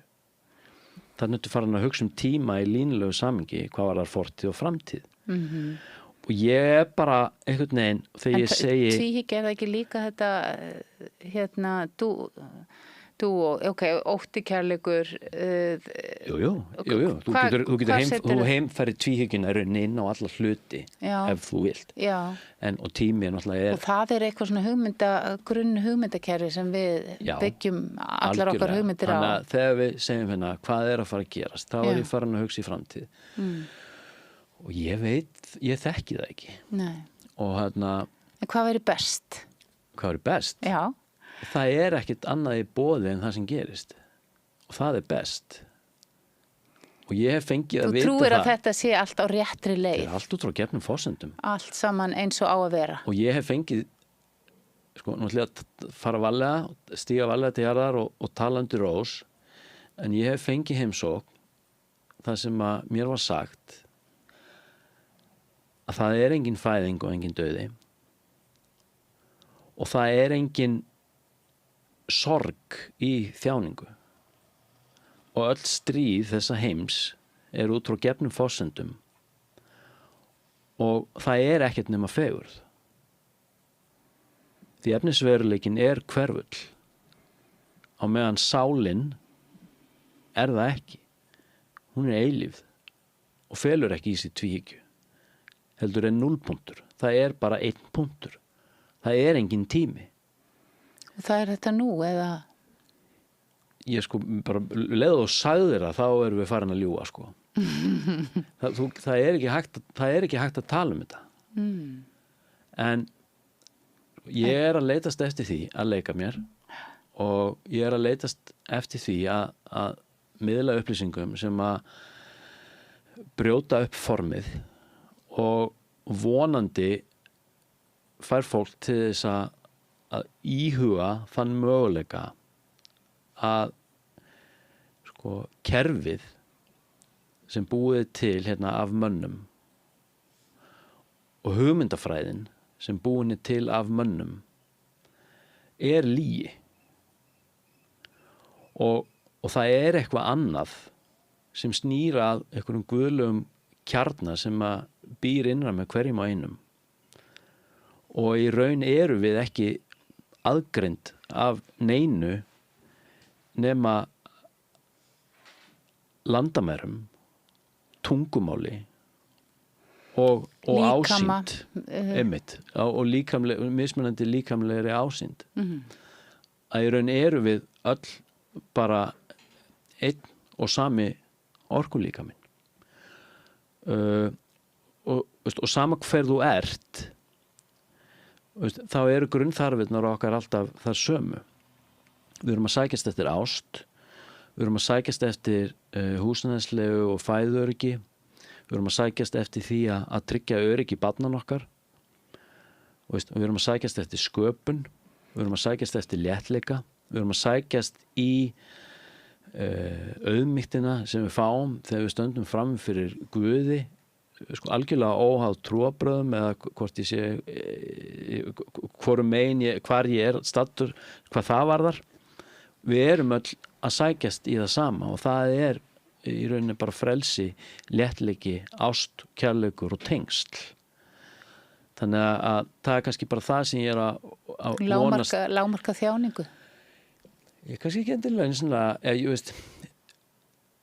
að horfa á að sjá þjáningu fyrir það sem hún raunverulega því sko það líka eitt sko, ef þú sækist eftir sko, það að vilja lágmarka þjáningu það felur í sér skort það felur í sér löngun þannig að við þurfum að fara að sjá sko löngun fyrir það sem hún raunverulega ég mun aldrei losna við þjáningu þegar það eina sem ég vill að losna við hana Þetta áhugaverð ég þarf að fara að sjá eðli þjáningarinnar og veistu það, ég mun komast að því að þjáningin bara þessi viðnámsorka sem skapast þegar að blekkingin í ósætti við það sem raunverulega í gangi. Þetta mjög áhugavert, já, og þetta alveg samræmi við austurlensku heimspekina. Veistu það, og ég hef upplifað að, þetta kannski ágætið saga, veit ekki hvað við höfum langan tíma. Við höfum smá tíma Við höfum 5 mínútur, það annar við tala að byrja til 5 mínútur eða ekki, skulum hafa þá hreinu.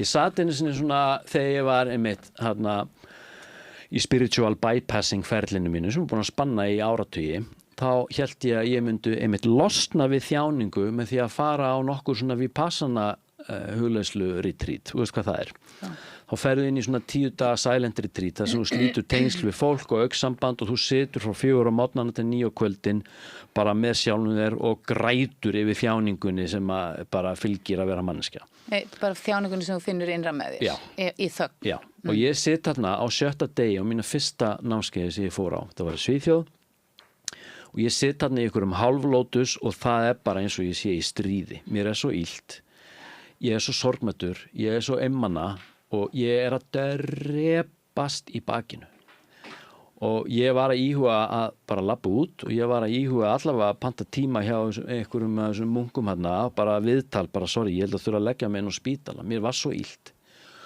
og það hérna einhver rödd sem að Ómar sem að þetta held að þetta sé sanskrit sem að anicca sem þýðir bara, þetta er basically bara afstöðuleysi bara komdu þér í afstöðuleysi skoðaðu hlutina sem sagt óháð því að merkjan sem eitthvað x eða svona og ég fer að skoða henni sásökan sem ég að upplifa þarna í bakinu og það verður eitthvað svona shift í vitundin á mér og allt í einu eins og smelt var í fingri einmitt ekki framtíð heldur núna strax þá umbreytist þessi orka, þessi svo kallega sársauki sem ég grét yfir í sko gilda strauma sem leku hrygginn á mér og þeir fóru úr því að vera fjandsamlegir yfir í að vera vinveittir og eitthvað sem varð þjáning breytist í sælu. Þjáning eitthvað allt annað en við sjáum. Þetta mjög áhugavert, en ég myndi skilja þetta þannig að þú ert að fara í svona eftirgjöf og slaka inn í einhverja spennu eða lokun eða eitthvað sem í líkamannum og þegar losnar þá mögulega. Svona, þannig myndi ég útskýra en ég þekki það sem þú tala en þarna losnaði ég við þjáningu en ekki út frá því ég vildi það eða óskaði þess eða tók ákvörðunum heldur gerðist eitthvað innra með mér þannig að losun undan þjáningu kom inn í líf mitt sem afleiðing af einhverju öðru. En ég minna þetta bara sama og þú ert að segja með að gefast upp þegar að þú uppgjöf. Já, þetta uppgjöf, þetta stanslust bara einhvern veginn að gefa eftir inn í það sem Já, mér var að leika sér orðum þá sko, ég get ekki gefst upp en uppgjöf getur átt sér stað. Það annað. Ég get ekki tekið ákvörðun þetta. Þetta eitthvað sem gerist og uppgjöf á sér stað. Og fyrirgefning rís. Já, mér finnst það fallegt líka. Og rís innra með mér, fyrirgefning. Vá, en við verðum að ná utan það hérna í lokin. Þetta mjög áhugaverð sagan þín sem útskýrir líka margt af því sem þú ert að miðla okkur hérna í dag. Og þá það kannski hvað bætist við í þinni heimsmynd við það að það séu geimverur og fljúgandi furðuhlutir? Það þarf að slá mannin út af laginu. Við erum svo hrokafull. Það þarf að gera okkur aktofa. Mér þið psykopatiska, stökkbretta, kapitalíska djúpriki. Það þarf að gera okkur aktofa gagnvart einhverjum veruleika sem við skiljum ekki og höfum enga stjórna. Erum við of hrokafull að trúa að það sé ekki líf á öðrum hnöttum? Það þarf bara það þarf að afvopna okkur. Sérðu fyrir þig hvernig það getur gerst? Ég get séð það fyrir mér, já. Ég get séð það fyrir mér og nú ég bara fabulera, að þegar við erum komin það langt að við erum farin að ógna vistkerfi jarðarinnar og ekki bara jarðarinnar, heldur líka bara kosmískum skala því að alla breytingar hér á jörðinni hafa áhrif í gegnum bara skammtafræðileg tengsl bara innan rýmis. Það sem ég reyna að segja þetta hefur áhrif á öll sólkerfi alheimsins. En þegar við erum komin á þann stað þar sem við erum farin að ógna öryggi okkar og öryggi jarðarinnar og nú ég bara fabulera, ítreka og undirstrika að þá stígur neður til jarðar hið upplýsta alvald sem snertir okkur á þann hátt að við fellum þessa grímu því við eigum ekki roð í þetta. Við reynum að skilja, við erum aldrei skilja. Við reynum að handleika eða stjórna því að ótti náttúrulega bara elur af sér þessa örvæntingafullu þörf okkar í að vera með stanslösa stjórn á öllu, að vita allt, að skrifa allar þessar sögubækur. En þannig verðum við afvopnuð. Í hvaða formi kemur þessi alvitund? Í hvaða formi? Já. Ég kannski kemur hún ekki einu sinni í formi. Það einhver orka kannski. Mögulega. Og fólk spyr hvenær koma geimverurnar og ég segi þær eru komnar. Og ég held að hafa aldrei einu sinni farið. Þetta sé hluti sem við erum ekki nógu næm til að skynja. Já. Þetta allt í kring. Já. Og eitthvað svona sérstætt sem að þú sér fyrir þér á næstunni að við munum fá að upplifa eða mannkynnið? Það er allavega, það er í mainstreams umfjöllun þá þetta bara mjög mikið í gangi og það búið að vera erfitt að skrifa þetta handrit sem ég var að ljúka því að það einhvern veginn bætast við að koma nýjar upplýsingar fram okkur einasta degi þótt að sé ekki fjallað endilega þetta á Vísi eða MBL. Þannig að það mikið í gangi, það verið að leiða okkur inn í eitthvað skonar uppljóstrun og hún mun eiga sér stað núna á þessu ári. Ég eiginlega 100% viss um það. Hún mun verða stýrð því að ennþá einhvern veginn bara þetta djúpryggis-afl einhvern veginn peningarnir með völd og en samt sem áður í meginströms fjölmiðlum þá verður þetta að umfjöllun og við munum fá að vita að við erum ekki ein. Og það verður kannski Trump bara sem að stígur fram. Mér finnst það mjög líklegt, já, algjörlega. Og eitt sem að með þetta eftir í húti og þú talar svolítið að þú hafi fengið skilaboð hvaðan koma þau og hvernig getum við fengið skilaboð? Erum við öll færum að ná þessari tengingu þannig að við getum náð svona niðurhalli og upplýsingum? Öll, við getum það öll en þetta snýr að eftirgjöf. Já. Og þetta snýr í rauninni að því bara hvar ertu staddur eða hvar ertu stödd. Ertu búin að þjást nóg? Í alvörunni. Þarf að vera þjáning áður ekki komin tími. Já. Erum við ekki hér nú, erum við ekki búin að þjást nóg. Og það bara þessi uppgjöf. Og ég held einhvern veginn, þegar við áttum okkur að því að það engin raunveruleg fæðing né dauði annað en bara ákveðu umbreytingarferðlega sem sálin að taka sér í rauninni bólfestu í mismunandi formi. Þegar við áttum okkur einmitt á því að dauðin alveg jafn vinnveittur okkur og fæðing þá hverfur þessi ótti því í rauninni allur grundvallar ótti, hann snýr að við óttumst dauða eða endalok. Já. Þessi endalok, hugmyndar, endalok, eitthvað skonar sjálfsmynd, sjálfsvirðing, bara ótti við höfnun ekkit annað en bara, bara dauði viðurkenningar, að ég sé viðurkendur og tekin inn í hóp, þetta snýr einhvern veginn alltaf dauða á endalokum. Já.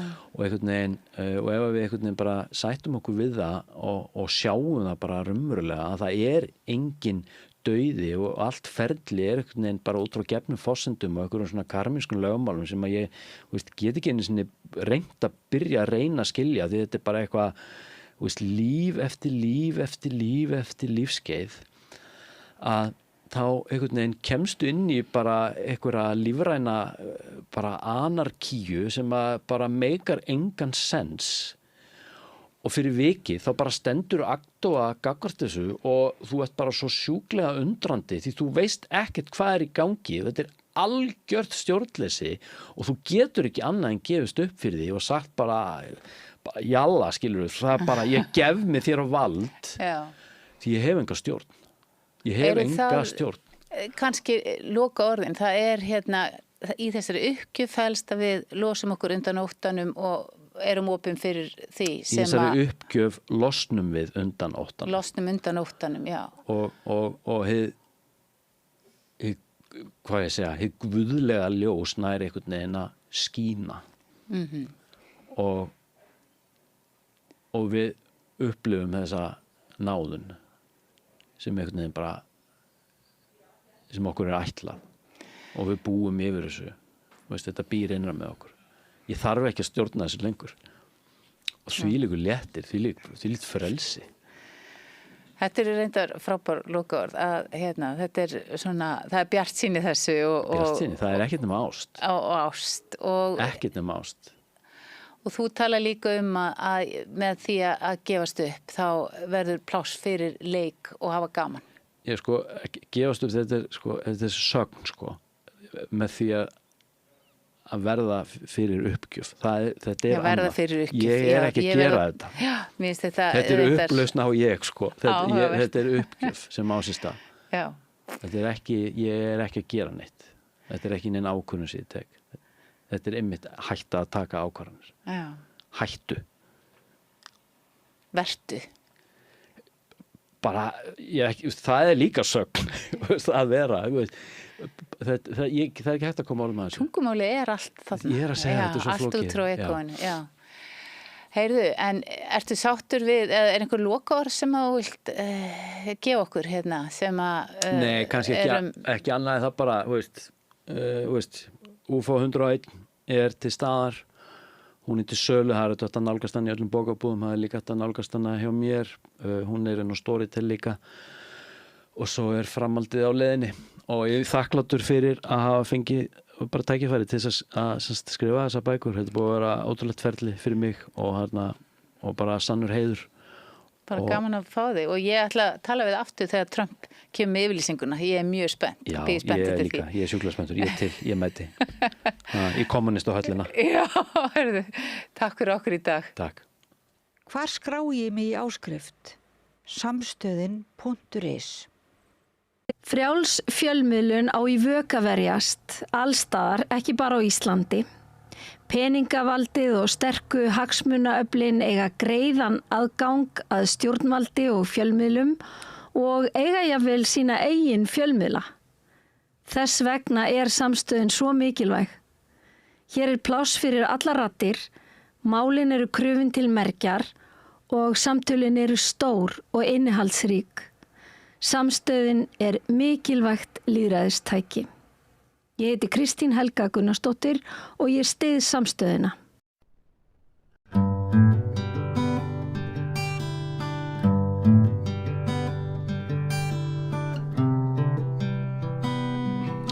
Já, það margt sem bendir til þess að stýrivextir Seðlabankans mun ekki lækka, jafnvel hækka.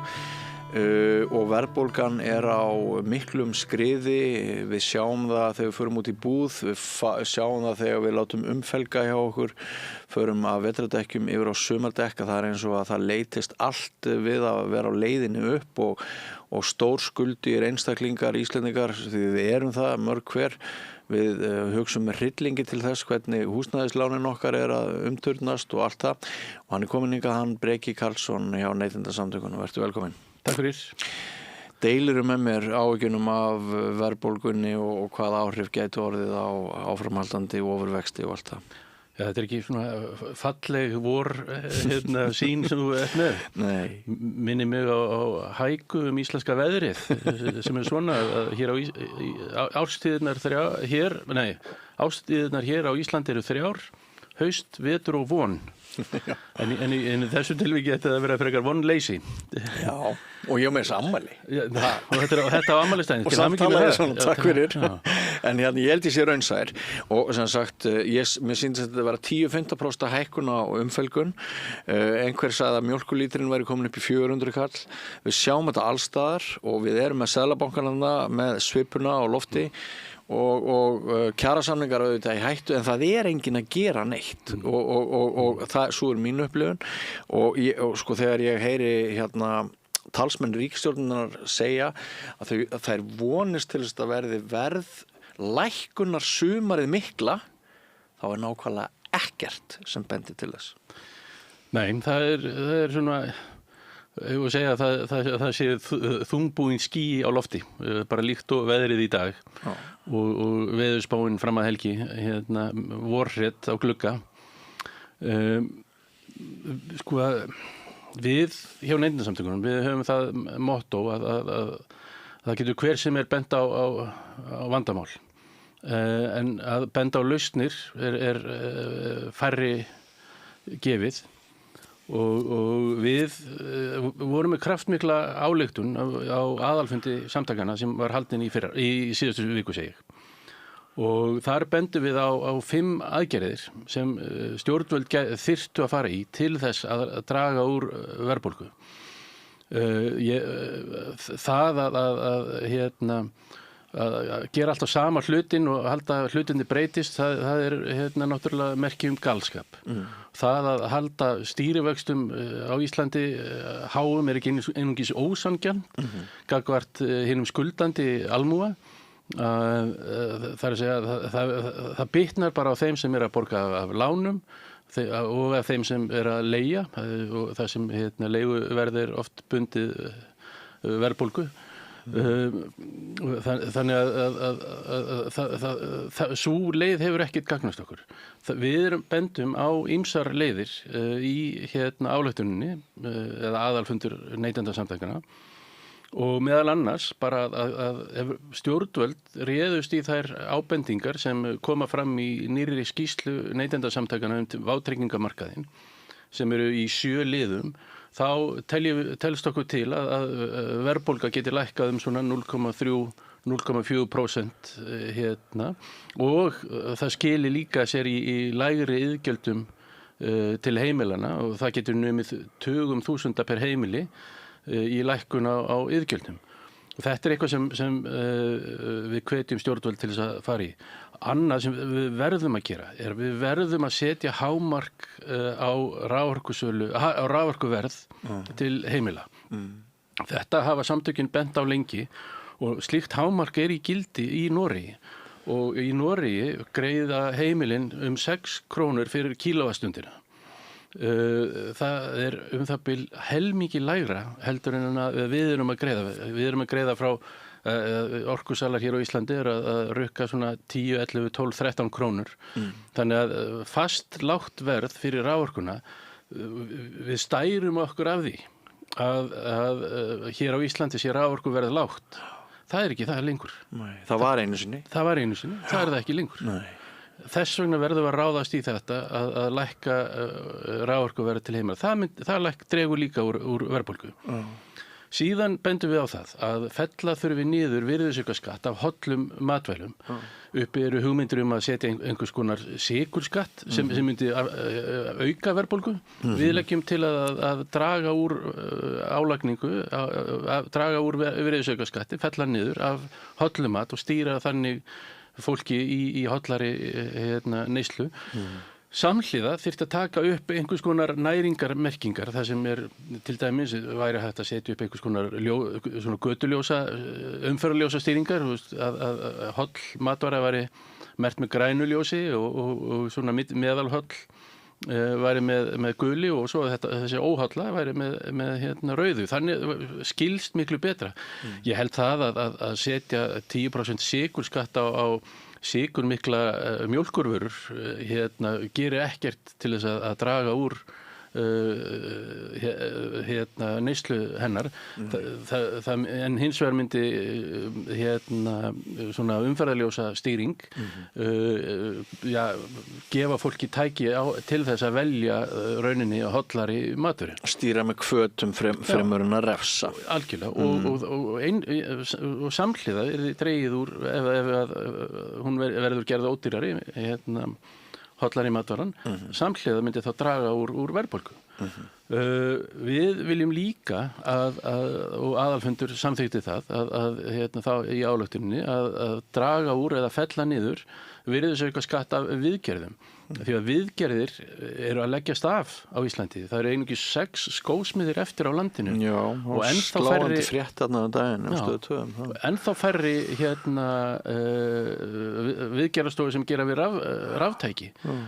Og rétturinn til viðgerða mikilvægur hringrásar hagkerfinu og það að fara með skóna í viðgerða, það kostar í dag hátt í það sama sem það kostar að kaupa sér nýja og þá á eftir að taka inn í allan kostnað umhverfisins af slíku. Þannig að við verðum að hvetja fólk til þess að gera við meira. Við megum ekki missa þessa hæfni úr landi að gera við hluti. Síðast en ekki síst þá leggjum við líka til og það hefur við gert lengi að það verði sett þak á innheimtukostnað. Og það eitthvað sem við höfum barast fyrir alveg síðan við í smálánabaráttunni 2019-2020. Það alveg galið að innheimtufyrirtæki geti bara nánast sett lagt hvað sem ofan á skuldir fólks. Jafnvel lágar skuldir 10.000 krónur sem eru kannski búin að sexfaldast á örfáum missinum og það bara algjörlega galið og við viljum að það veri sett hámark líkt og í Danmörku og víðar á innheimtukostnað. Allt þetta leggur inn í púkið og stuðlar að lækkun verðbólgu. Já. Og ég ætla ekki að taka þig úr þeirri gleði sem fylgir því að ef þetta geti orðið að markmiði og kemist til framvindu þá myndi þetta telja og hafa mikil áhrif. Og ég vona það svo sannarlega að það verði brugðist við einhverja þessu. En eins og ég sagði í upphafi, sko, mér finnst eins og að það sé ákveðin græðgi í gangi þarna úti.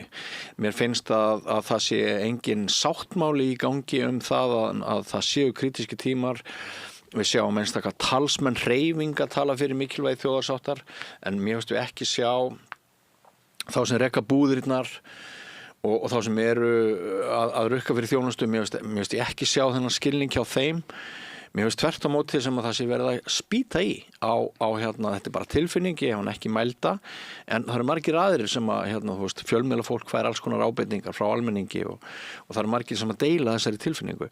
Er eitthvað sem bendir til þess að það sé ákveðin svona upplausn og ákveðin græðgi í gangi núna sem að gæti telt bara öllu í voða? Ég held að það gæti vel verið og þess vegna fagna ég því að Samkeppniseftirlitið fékk þarna aukinn stuðning sérstaklega til þess að skoða matvörumarkaðinn eða dagvörumarkaðinn. Og það er mjög mikilvægt að á Íslandi sé aðhald mikið.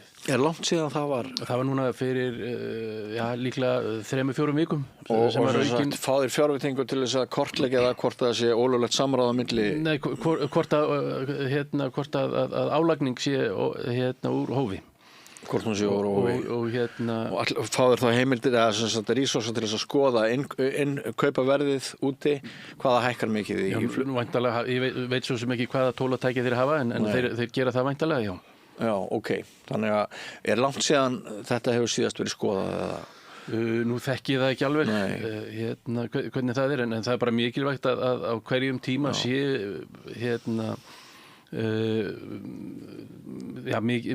sé þetta aðhald mikið og sé að fyrirtækin finni fyrir því að þau geti bara ekki hækkað verður upp úr öllu valdi og að eftirlitinu séu falin raunveruleg tæki og tól og fjármagn til þess að skoða þetta í sífellu. Og virk samkeppni þarfnast virks eftirlits og ekki síst á Íslandi þar sem fákeppni er mikil. Og þess vegna eru við alveg himinlífandi yfir því að eftirlitið ætlar að fara í þessa skoðun og mun og hafi fengið til þess stuðningu. Já, það er þó gott, en sko þetta með græðgina og þetta með þessa tilfinningu, þetta sé víða sko, við náttúrulega getum ekki svaraði með já eða nei, en það er ennþá finnst mann eins og það vanti aðeins upp á það að þeir sem tala fyrir þjóðarsáttinni og mikilvægi þess að ná verðbólgu niður að það er svolítið eins og að atvinnulífið þarna úti sé ekki alveg með á nótunum og atvinnureikendur eru sumir að segja að þeir neyðist til þess að hækka vöru til þess að brúa auknar launahækkanir. Ekki veit ég hvað er satt og í þeim efnum. Nei, það væri mjög áhugavert að fá einhverja greiningu á því hvernig ég vænti þess að Samkeppniseftirlitið meðal annars skoði þetta allt saman. Hver er kostnaður markaðarins til dæmis af launum og innkaupum og svo framvegis. Og núna er þetta náttúrulega líka keðjur, það er að segja að heildsölurnar eru í eigu þessara keðja líka og ekki nóg með það heldur eru sko líka leigufélögin eru í eigu keðjana þannig að sko fyrirtækjum innan sömu keðju er í lóga lagið að stýra álagningunni eða hagnaðinum með því að segja hækka leiguna bara en þannig að arðsemi eins hlekksins í keðjunni sé lítill og þá geta þeir sagt þeir sjá hvað er lítill hérna en svo er kannski leigufélagið með sem er með himinháa leigu til sama innan samstæðanir. Þannig að þetta eitthvað sem náttúrulega þarf að skoða heildstætt og erfitt að skoða bara eða kasta einhverju fram einhverju einum sannleika bara svona 1, 2 og 3 sko. Þannig að það er mjög mikilvægt að þetta sé skoðað ofan í kjölinn og að það sé verulegt aðhald. En nú eru þið hjá Neytendasamtökunum örugglega í töluverðu sambandi við almenning og svona, ertu ekki að fá mikið af ábendingu núna óeðlilega verðlagningu? Við fáum alltaf, ekki kannski meira en venjulega. Við fáum alltaf og það er kannski hluti af þessu að þetta er ekki bara eitthvað einstakt, heldur þetta bara viðvarandi. Og við erum bara í einhverju svona endalausu höfrungarhlaupi það sem eða svartapétri, það sem allir að reyna að losa sig við svartapétur og enginn vill sitja uppi með hann að lokum. Og þetta er náttúrulega svona hringavitleysa sem og hundur sem býtur í skottið á sér sko.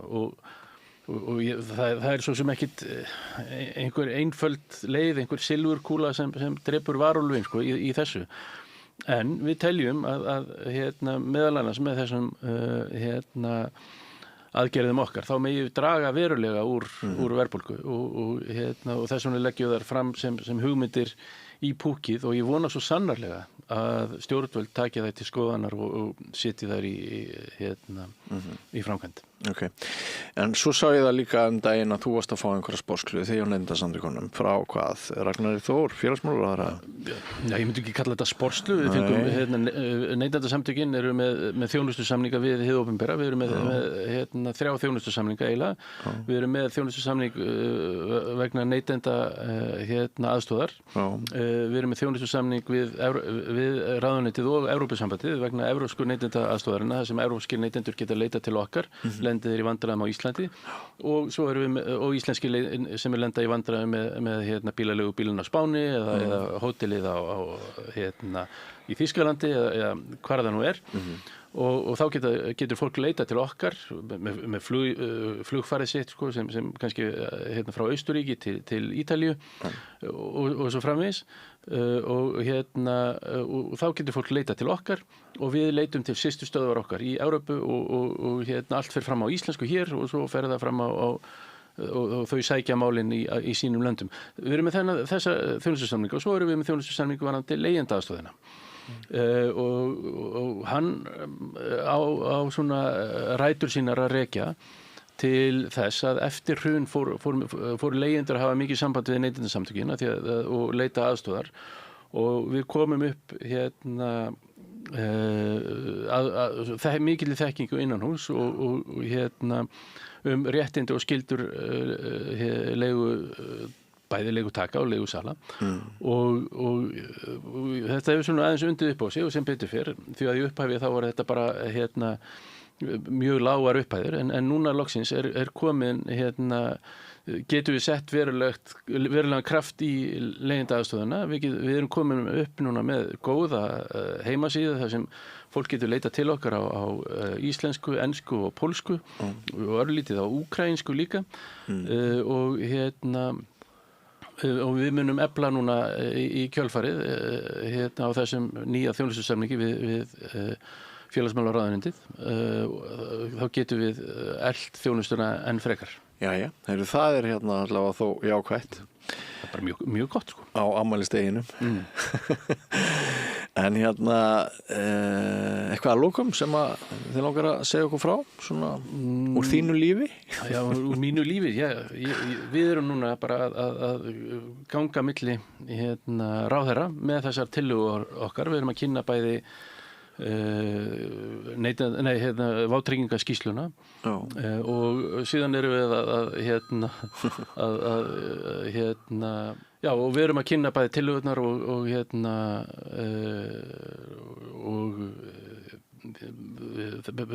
vátryggingaskýrsluna fyrir ráðherrum og vonumst til þess að einhverjar eða bara allar tillögurnar verði hrundið í framkvæmd.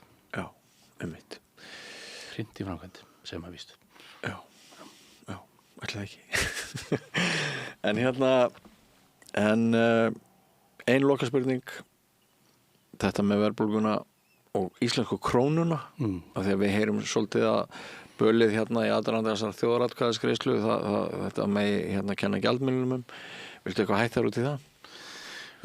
Neytendasamtökin hafa per se ekki tekið neina opinbera afstöðu í því í þessum en svona persónulega þá væri ég til í að skoða hvað í pakkanum áður en að ég mynda mér einhver afstöðu. Ég svona gagnadrifin og vil taka upplýstar ákvarðanir út frá gögnum og þetta svona eins og þú sér manneski hinum við götuna og helmingurinn segir við þig að hún hræðileg og hinn helmingurinn segir við þig hún frábær. Vilt ekki labba yfir götuna og heilsa upp á hana áður en að þú ákveður þig. Jú, einmitt.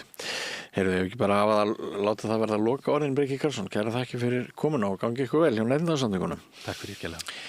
Og gangi ykkur vel, kæru hlustendur áhörundur sem hafi fylgst með okkur í kvöld. Við setjum punkt og verðum aftur í loftinu klukkan 8 annað kvöld. Ég vil þakka ykkur öllum viðmælendum og öðrum velunurum stöðvarinnar og minna á það að það hægt að styrkja okkur á samstöði.is með að finna þar napp þar sem ástendur áskrift. Og einnig þakka ykkur fyrir að vera duglega að deila efni okkar á félagsmiðlum og svona, það skiptir máli. En segjum þetta gott í kvöld, góða nótt.